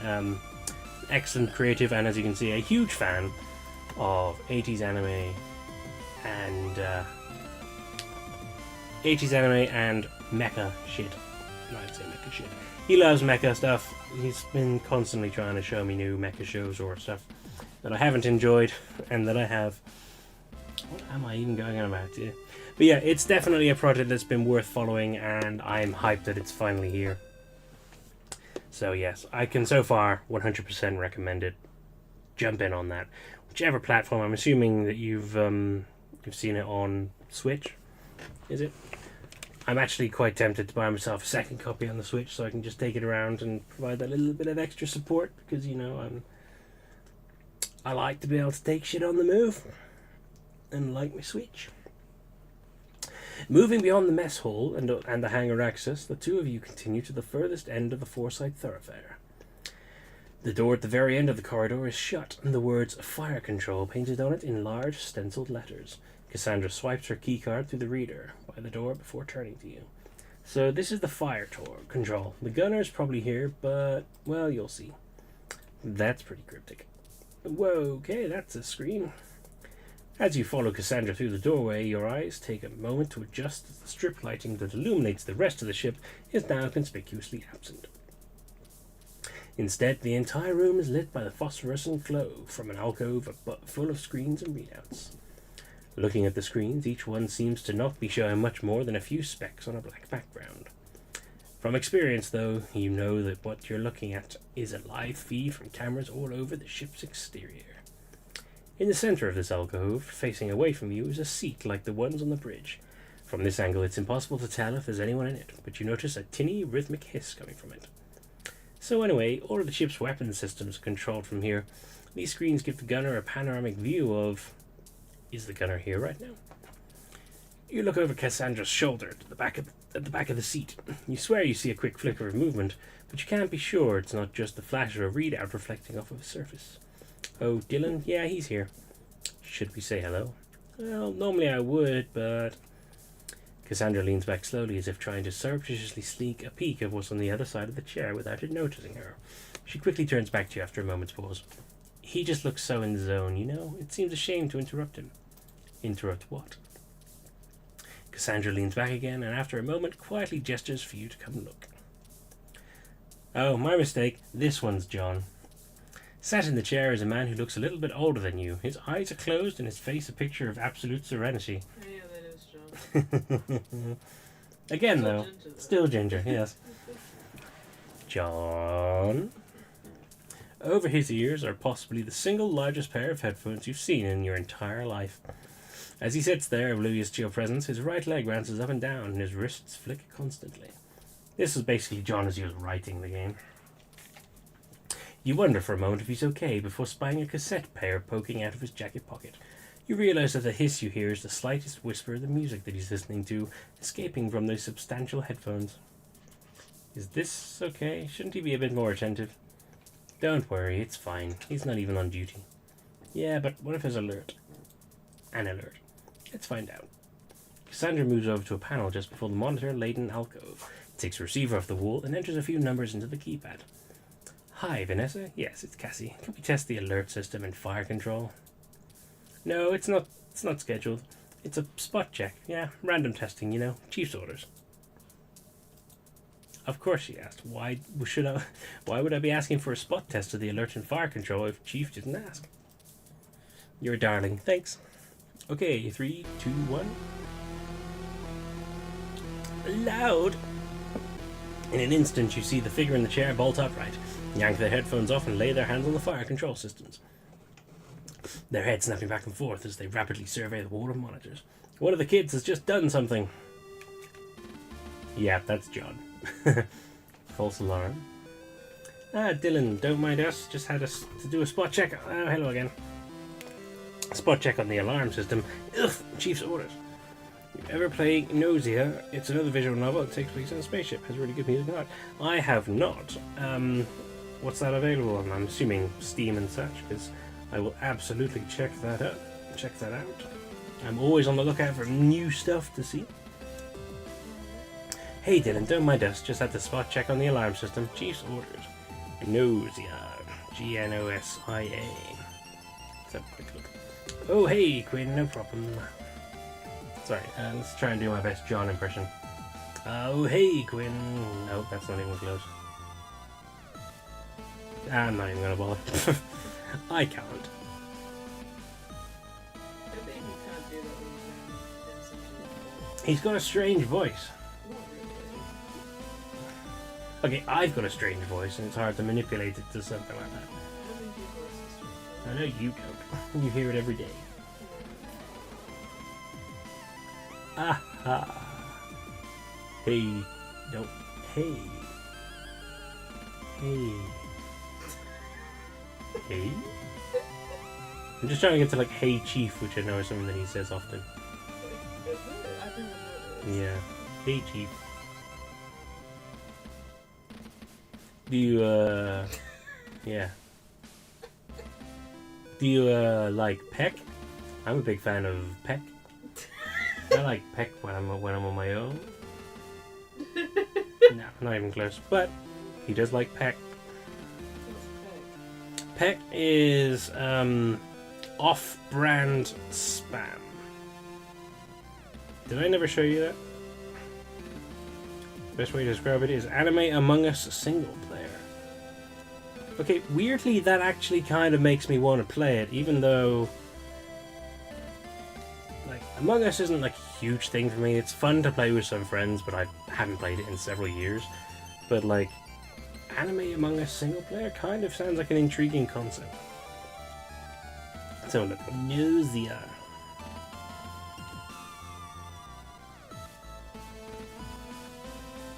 Oh, I see. Ah, no, quiet. Don't do that, thank you. Okay. Yeah, I'm gonna add that to my wish list. No, I don't want to... No, you're not reporting it. What's wrong with you? Stupid thing. Add to your wish list. Yeah, I will check that out. That seems like something I'm gonna enjoy. Who's this? Okay, now I'll do my perfect John impression now. Lieutenant NJ Finch, Ship Security. Oh, hey, Warrant Officer Dylan Dees. Gunner, welcome aboard. I'm John.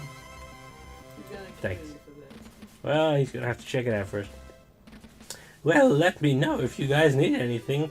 That alert totally got in the way of an awesome solo, so I'm going to rewind and pick up where I left off. Good to meet you. I got a trophy for that impression. The trophy came up. Every single one of these screens is linked to a camera by the ship's hull. Although it doesn't look like it, this actually represents a 360-degree view around the gun dog. Every single same thing. I've never been on a ship as small as the gun dog, but with controls to the ship's weaponry don't look anything like they do on a bigger ship. They look more like they belong in an office or something. I think I'll leave that up to the professional. These screens can only come with one channel, and it doesn't look like there's anything inserted into it right now. Warrant Officer Dees. Warrant Officer Dees. Dylan! Dylan! Oh, hey, Lieutenant. How's it going? Not bad, thanks. I was wondering if you could explain the control systems here to me. It doesn't look anything like what I've seen before. Oh yeah, if you've not been on a small ship like the Gun Dog, it probably does look weird. Bigger ships have more crew spare so they can have old-fashioned turret operators. On a ship like this, there's only one dude flying solo. The whole system's optimized to let them run the entire weapon system alone. Each of these trackballs lines up with a different weapon system, which is represented by a reticle shown on the screens. By rolling the balls, I can move the targeting reticle from screen to screen. To fire, all I need to do is point and click. That's pretty clever. Only works so well because we got the computer doing most of the heavy lifting. On bigger ships, the gunners have a lot more physical control. On a ship like this, it's more like playing a really intense video game. You know, video games? You ever played one? You know what a video game is. I know you know, don't lie. I never really liked those spaceship video games. Liar! I'd rather play a racing game or something instead. Also, liar! It's not too bad. Now the war's over, we're not shooting anyone anytime soon. So I could spend all day here listening to music and staring out into space. Pretty much perfect. Listening to anything good? Yeah, a real classic album right now. Ever hear of Trish and the Replicants? No, sorry. Come by later and I'll lend you a cassette. It's pretty good for such an old band. Thanks for the offer.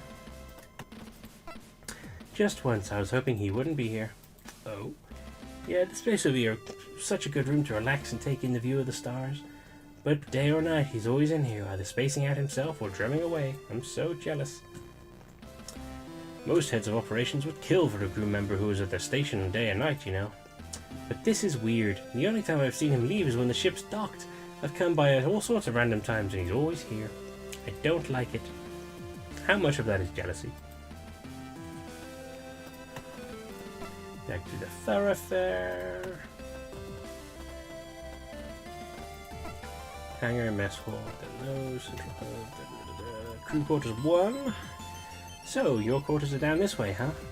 That's right, why? I was wondering where you'd be. On a Swift class, there's 2 different quarter sections. One has all the department chiefs, whilst the other has the crew that work within those departments. Since you're the only security officer on board, I was wondering if you'd count as a department head or not. Well, I guess I don't. I'm just slumming it. Oh, that's not... What I meant was that, I'm messing with you. Don't worry about it. The head of security is typically under the captain's instruction anyway, so it makes sense that my quarters are down this way. I guess so, when you put it like that. So, have you met any of your neighbors yet? Well, let's see. Dalton's room. Kid could probably do with taking a little bit of time to relax every now and then. This is Haru's room, and they've definitely heard what Hansen has to say about me. Probably best I don't run into them too often. Hansen Cruz. Yeah, I know this guy. Oh, you've met him already? Not on the Gundam. I knew him back on the Galaki. Oh, is he the guy you've told me about? That's right, not what you'd call my biggest fan. Oh, honey, I'm sorry. Dylan's room. I can't believe he only uses it when the ship's docked. Okay, so I'm still not going to just wander randomly into any of these rooms. Let's take her into my quarters and see what happens. As you step into your quarters, Cassandra follows you in. She stands by the door for a moment, looking around the room before turning to face you. Wow, you really like to keep it tidy, don't you? I've only just got here. That's not a lot of time to make a mess. Are you kidding? I'm pretty sure my bag exploded the moment I stepped into my quarters. Jovian military supplies just aren't what they used to be. Or maybe it was an operator error. And what's that supposed to mean, Lieutenant? Nothing, just considering all possibilities. Wait, is that... what? Lieutenant Finch, don't tell me that... What is it? Your chair, it's not perfectly aligned to the terminal. I guess nobody's perfect, huh? I would have made more of an effort if I knew the officer doing spot checks was such a stickler. I suppose I won't have to report you to the captain this time, Lieutenant. Terminal's still showing that order to go meet the captain. I should probably get on to that sooner rather than later. Let's leave that crew corridor. Thoroughfare. Crew quarters number 2. And this is the second set of crew quarters where operations staff, that's me and Vanessa, the department heads and the captain have their quarters. Makes sense. Of course, it's obvious why you'd come this way so soon after finding out I was part of the crew. What do you mean? I'm supposed to be meeting the captain soon. I know, and despite that, you've let your libido guide you to my quarters, you animal. Let's maybe save that for later. You tease. This is Vanessa's room. She's great. We work together in operations. Oh yeah, you're friends already? Definitely. She's done so much for me already. She's always letting me know that she's covered for me when I'm late, that she's picking up on some of my tasks when I'm running behind. She's a little angel. Cassandra, I've run your diagnostics again. I don't know what I'd do without her. Yes. The nameplate reads Cassandra Quinn. I don't really need an explanation on who that room belongs to. Mackenzie's. That is the chief's room. She seems pretty committed to the job. I bet she doesn't spend much time here. Dr. Rosario's room. You know, I bet he's not been in here since he's boarded. Move to Cassandra's quarters. Oh, by the way, if you ever want access to my quarters, the passcode to the lock is 0211. It's pretty much the same passcode I use for everything. 0211. Got it.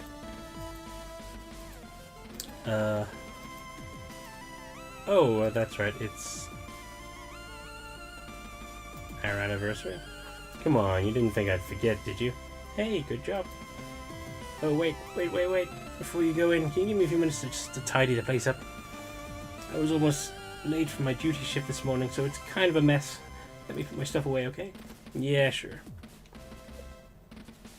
Keeping herself between you and the entrance to her room, Cassandra opens the door using the control panel to its right.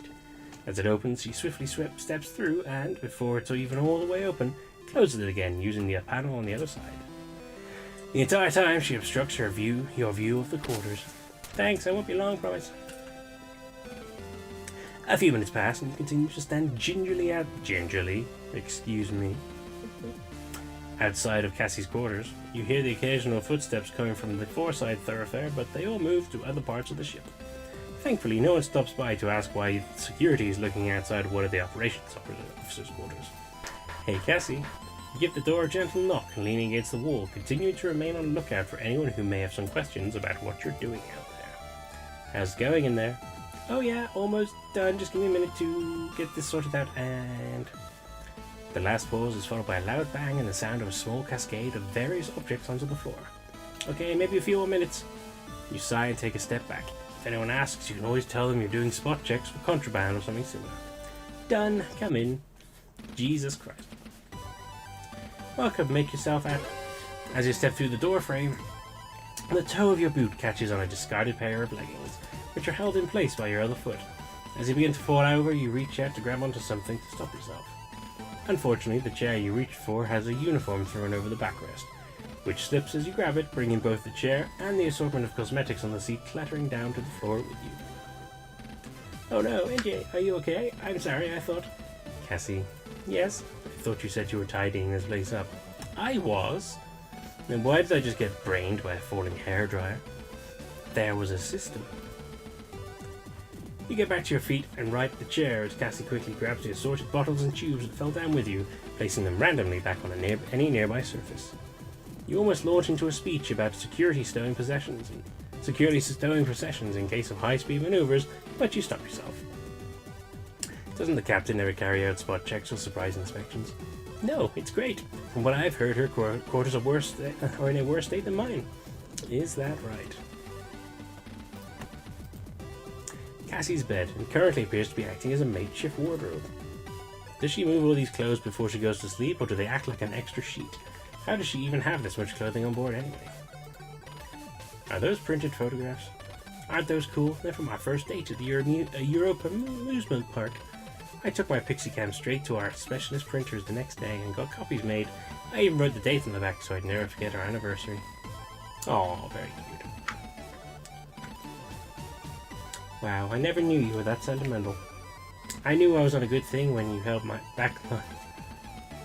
I knew I was onto a good thing when you held my hair back so I could barf mid-roller coaster ride. You don't meet many people that consider it when you're dating within the forces, let me tell you. Yeah, now I think about it, that wasn't the most romantic date I'd ever been on. You still called me back for a second date, though. I guess I must have been pretty desperate. Hey! Joking, joking.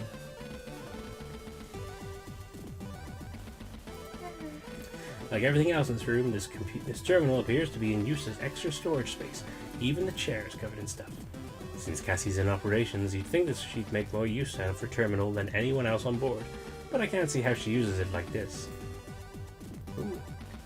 The front panel of the storage unit looks like it's barely managing to stay shut. Could that be what the bang was earlier? So, how are you finding the gun dock so far? Enjoying the tour? The ship's pretty much the same as every other one I've been on since I've been... Yes. We're doing a lot of talking tonight. The ship's pretty much the same as every other one I've been stationed on. The tour's first class, though. Maybe if working in naval operations doesn't work out, you could start your own business as a tour guide back on Europa Colony. You think so? Definitely. You seem to have all the insider knowledge already, and you've only been stationed here a few days. Imagine all the insider knowledge you could share about Europa Colony. Yeah, you're right. And over here we have the statue of the workers who built this colony. If you sneak around the back, you can get inside the plinth and hide from security. Security if they catch you and your friends hanging out in the park after it's shut. Then again, you don't think that's the kind of thing people would want to know. Maybe a bit more about the workers first, anyway. How are you finding the gun dock so far? How do you feel about being transferred from the Reliant? What do you want to do? We've got some short on you. How are you finding on the gun dock? So you've been on the ship a few days now. How are you finding it? Well, it's not too bad. Obviously, it's not like being stationed on the Reliant. It's a whole lot smaller and there's way less people. But then there's also a lot less to do, so you get much more free time.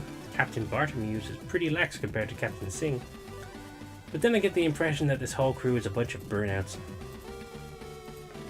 Except for us. I obviously didn't mean that about you. How do you feel about being transferred from the Reliant? So, about your transfer from the Reliant. I know, we don't need to have this conversation. I've already had it with the Captain Singh in my dismissal and from one of the senior resource officers.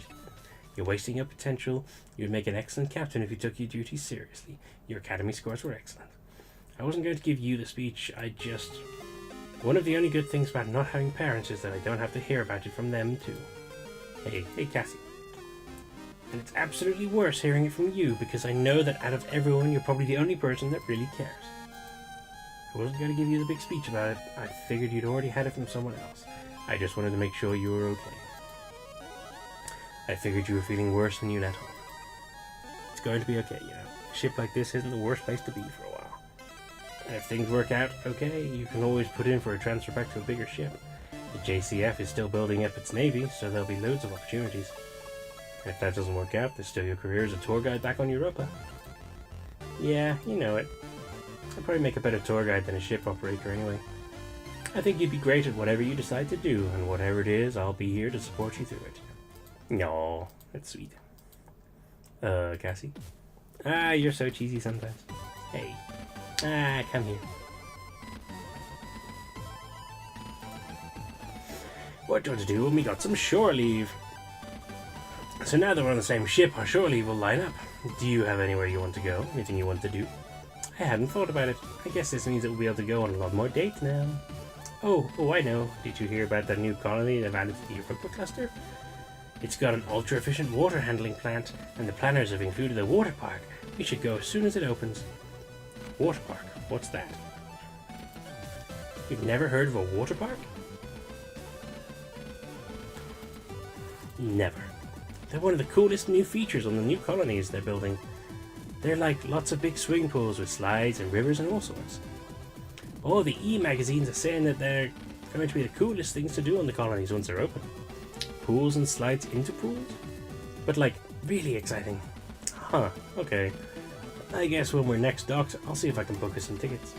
Awesome! And now we can leave and go... Couches. Finish my book and I don't know what else to do. The stand. Yeah, it's not book. This. Did you hear that, John? She said nah. Shut up! I'll get around to it. So I'll get around. He has balls. I just want to replay Witcher 3 Ooh, we play Witcher 3 then. first. I want to do it on You do want to do it on the PC, do you? PC. You have to wait till tomorrow, I'm afraid. I was just saying in general. No, I know. I know. The Witcher 3 is a great game, except no one ever... No one ever. Never mind all those 10 out of 10 and game awards it got over the years. It's just a No joke. one ever likes The Witcher 3. It's a joke. No one likes The Witcher 3. If you think you like The Witcher 3, you're wrong. You don't like it. Paige said so. I'm very boring actually, because like the majority of my favorite games are like extremely popular and extremely. Yeah, but that means that they're good. Yeah. Because why would they be so popular if they were bad? But just my choices are just pretty typical for like someone who likes RPGs. I don't really have any surprising Again, tastes. because you like the good shit. Yeah. Ain't nothing wrong with liking the good shit. You don't have to be like me and like the weirdo shit that isn't good at all. I just mean that like if someone asks me for like unknown games or just like smaller games, I'm like I don't fucking know. I don't really play them. Well, yeah, that's not your area of interest. You're not going to sit around and go, oh, let's go play Chaos Legion, which I will get around to playing at some point. I always just want to play like massively popular games. Like Mass Effect. Yeah. Not Trapped. I don't know. Like I've tried to be into like indie games and stuff, and I have played them and liked a lot of them. Obviously, I just don't. Well, this is an indie game. I just don't love them as much. Stardew's as, an indie game. Like games that are like made by big publishers or anything. Like, I do like love some indie games. It's not as much. I would say. Yeah. But I think it's mostly just because like indie games that tend to have the budget for like to do like certain things that I want from games. I suppose it's not as if they can do that with like less money. I suppose. Well, there you go. We'll find you some other things to enjoy, I know.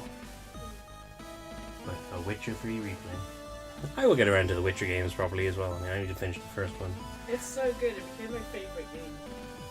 And I hear that's a very good thing to be. Yeah, because I rarely have, like, a game become a favorite once I've played it. Like, I will love it and stuff, but it usually won't replace, like, Mass Effect 2 for me or anything. Or Persona 5. I've played like maybe an hour of The Witcher 3 and I own 2 copies. I have it on my PS4, but I just like it better on the PC because it doesn't really lag. And I also have it on the PS4. And it's so pretty on the PC, especially when you do, like, the DLC that's set in France. It's so pretty. Well, that's a thing to look forward to in the future, I'd say. The captain quarters sit at the end of the corridor, differentiated from the other doors in the corridor by a small insignia that sits above the nameplate. Like the others in the corridor, it displays the occupant's name, in this case, Captain Merys Bartolius. Even in your role as security officer, there are a few rooms on the ship that you don't have access to. Captain's quarters is one of them. There's nothing for you here right now, so you turn back. Okay, now we can go Central Hub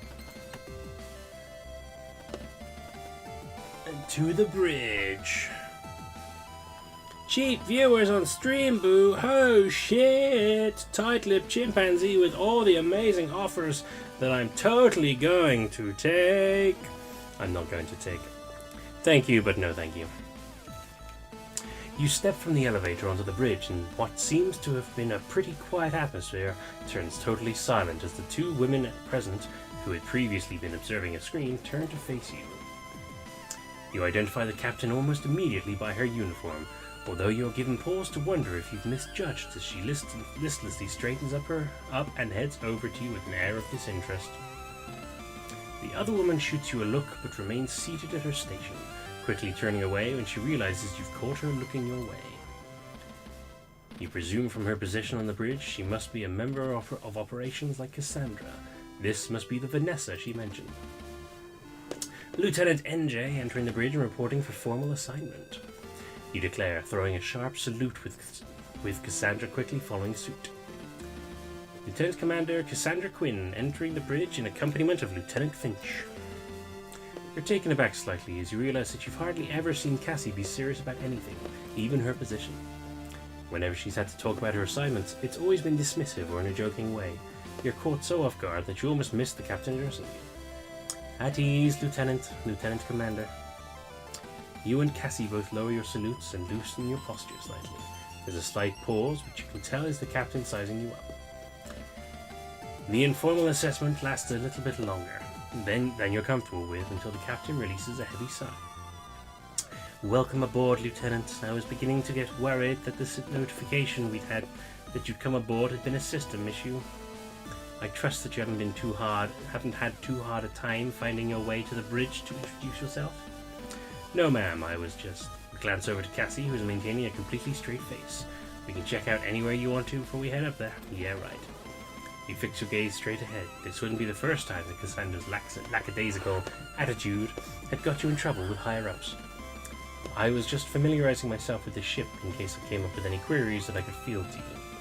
Oh, is that so? Well, anything you'd like to ask? No, ma'am. Very good. Well, I'm glad you could make it. Eventually. This mission is an urgent one, which is why we departed as soon as you came aboard without a formal reception. Thinking about it, it was unusual that there hadn't been any formal onboarding process beyond the dock staff checking your ID and guiding you onto the gun dock. You'd not realized in your rush, but now it was obvious. But it did make sense that if this was an urgent dispatch, the ship would launch as soon as all of its crew were aboard. My apologies, ma'am. My transport was running late. Yes, we'd been sent word. That wouldn't have anything to do with you, would it? No, ma'am. There was a breakdown on the... Anyway, Lieutenant, I'd like to take the opportunity to formally welcome you to the JFS Gundog. My name is Captain Merys Bartolius. I run as tight a ship as you'd expect, and I anticipate that you'll carry out your duties to the same standard. Yes, ma'am. From experience, most onboarding procedures have involved greetings and speeches from the captain that have ranged from serious to almost ceremonial. In comparison, Captain Bartolius' introduction is almost lethargic. Your card, Lieutenant. Yes, ma'am. The item button will activate when you're able to use items that are in your inventory. Some cases you'll need to use an item to proceed, but in others you'll use an item or not. It's up to you. When possible, select the item button to open the inventory and select the item using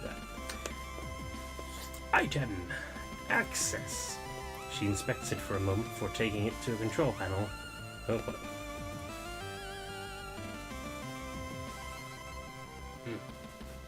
Taking it to a control panel near the captain's chair. You remain in position, not quite at ease, but not quite at attention. You watch as she enters some commands into the console before inserting your card into a slot.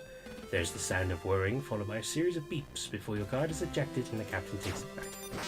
By selecting the function button, you can now access a map of the ship, allowing you to move from one location to the other without visiting areas in between. If an event happens somewhere on the way, you will move to that location instead. You can also view your current objectives and other important information. Return, select. Interesting. I was not expecting this. Datapad. Airlock. Your quarters. Crew quarters. Hangar. Hello, PP. Hello. Yes, hello. Fire control, mess hall. Cassandra's captain. Armory, engine room, engineering, computer, sick bay. Okay, so this is everywhere I've been. Back. Task. Introduce yourself to all the Gundog's crew. Collect your duty sidearm. Ooh. Introduce yourself to the captain. Introduce yourself to the bridge officer. Very nifty. Armored frame. Yeah. Nice. Just a cool breakdown of everything. Well, with this, Lieutenant Finch, you now have access to all areas and authorities befitting the ship's security detail. Your responsibilities begin with immediate effect. Thank you, madam. You are also now authorized to take an appropriate electroshock weapon from the armory. If you have any further questions, then you know where to find me. Dismissed. Hello. Yes, Lieutenant. Captain, when I received my posting to the Gundog, I was informed of my role, but I didn't receive the ship's briefing documents. If I may, what's the Gundog's objective? We've been alerted by another Swift-class patrol vessel, the O'Brien, about signals coming from the edge of our territory. The O'Brien is currently on a solo patrol in outer Jovian space, so we've been sent to provide backup or support as necessary. Of course, if something were to attack Two Swift, it's not as if they could put up much of a fight. Really, it's more a case that we're out there so that if anything does happen, at least one vessel will be able to get away to warn the colony fleet. I see. Oh, did I just say that out loud? Yes, ma'am. Forget what I said, that's an order. Yes, ma'am. Oh, yeah. Oh, yeah,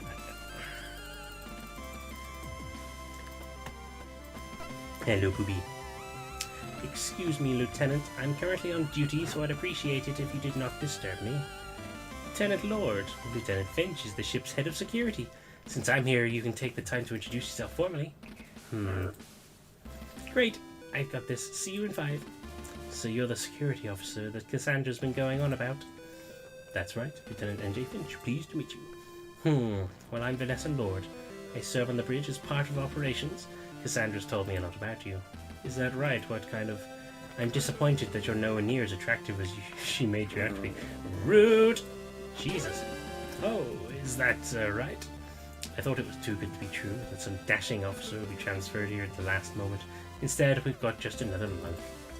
Well, how was it you even got transferred here on such short notice? I was looking over your records earlier, and you were mid-assignment on the Duke. Why would they transfer you instead of... Whoa, hey, look at the time. I think your break's over, Lieutenant Commander Quinn. I think Vanessa needs to get back to her station. Of course, I hope this is the start of a productive working relationship between the two of you. Vanessa, I'll catch up with you later, okay?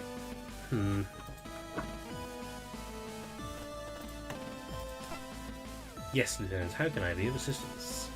Cassie, you're being... Respectfully, Lieutenant Finch, I would appreciate it if you'd address me as Lieutenant Commander Quinn. Ah, I see. Ow, gentle. Okay, well, on that note, I think that is a good place to stop. So this has been a hell of a good, start, I must say. I'm into it so far. This is very good. I love the design. Oh, wait, let me do a quick look as well. Even though at the beginning it was loud. With the exception of some physical controls, a ship the size of the Gundog can be controlled entirely from the bridge. Navigation, automated combat systems, security measures, you name it, it can all be done by a few crew members in this room. It's the captain's chair. Although the majority of the ship can be controlled by the operations staff, there's a few select systems that only the captain can authorize, and they're all done from that chair. You need a captain's clearance level to access them, though, so it's not like you can just sit down and activate them. What are you doing, Peanut? The bridge is one of the few places on any ship where you can actually see out into space. When in combat, these windows are covered by blast shutters, and the bridge crew rely on sensors and small cameras mounted on the outside of the ship. It's nice to look out into space sometimes, but it's hard to relax with the bridge crew around, and just staring off into space won't give a good impression. Okay, so that's everything in there so far. So, yeah, so far, really solid, really good, start. There's a lot going on, quite a lot of freedom. I wasn't expecting to have just the ability to go through and check pretty much every room with the exception of 2 or 3 so far in one go, and there's a lot of interesting little either dialogue or narrative bits about everything that's going on. Yeah, so far I'm definitely impressed and think it's an excellent start. Seriously, so much pride and congratulations to be given to my good friend John Durham of Space Colony Studios, and obviously the team that he has put together of K-Butts and Daniel to create the art and the music respectively is it's a phenomenal start. Just absolutely grasping this what they're going for, the idea of this 90s sci-fi 80s anime style thing going on. It's great. I'm loving it. I'm excited to get back to some more, so obviously I'll be doing this more again next Thursday. We've made a start, so we will go through and grab ourselves the gun and see who else is around. I will put the links that I've currently got for people's profiles on Blue Sky on the VOD comments down below. I'll call VOD comments the description for the VOD down below. So please go and check them all out. They are, of course, as I've mentioned before, Space Colony Studios. You can find them on Facebook, on Blue Sky. I think maybe you can find them on Twitter as well. That's John and obviously the overall company, so everyone behind this. Anything else that they do, I know there's going to be some more games coming out in the future, will come under the Space Colony Studios brand. Then you've got the art, as I mentioned, was done by Buttsman Savage, so that's at K Butts Corner. That's KBUTZKORNER. .bsky.social for the beautiful art and various other arts that he does. And Daniel, the composer, is Flumby Dumby, which is FLUMBEEDUMBEE.bsky.social. Please, like I said, go check them out, go support them. If you've in any way liked what you've seen so far and want to check it out for yourself, it is available on Steam, it's on Switch, it's on PlayStation, it's on Xbox. Go get them, support this wonderful project, support these people.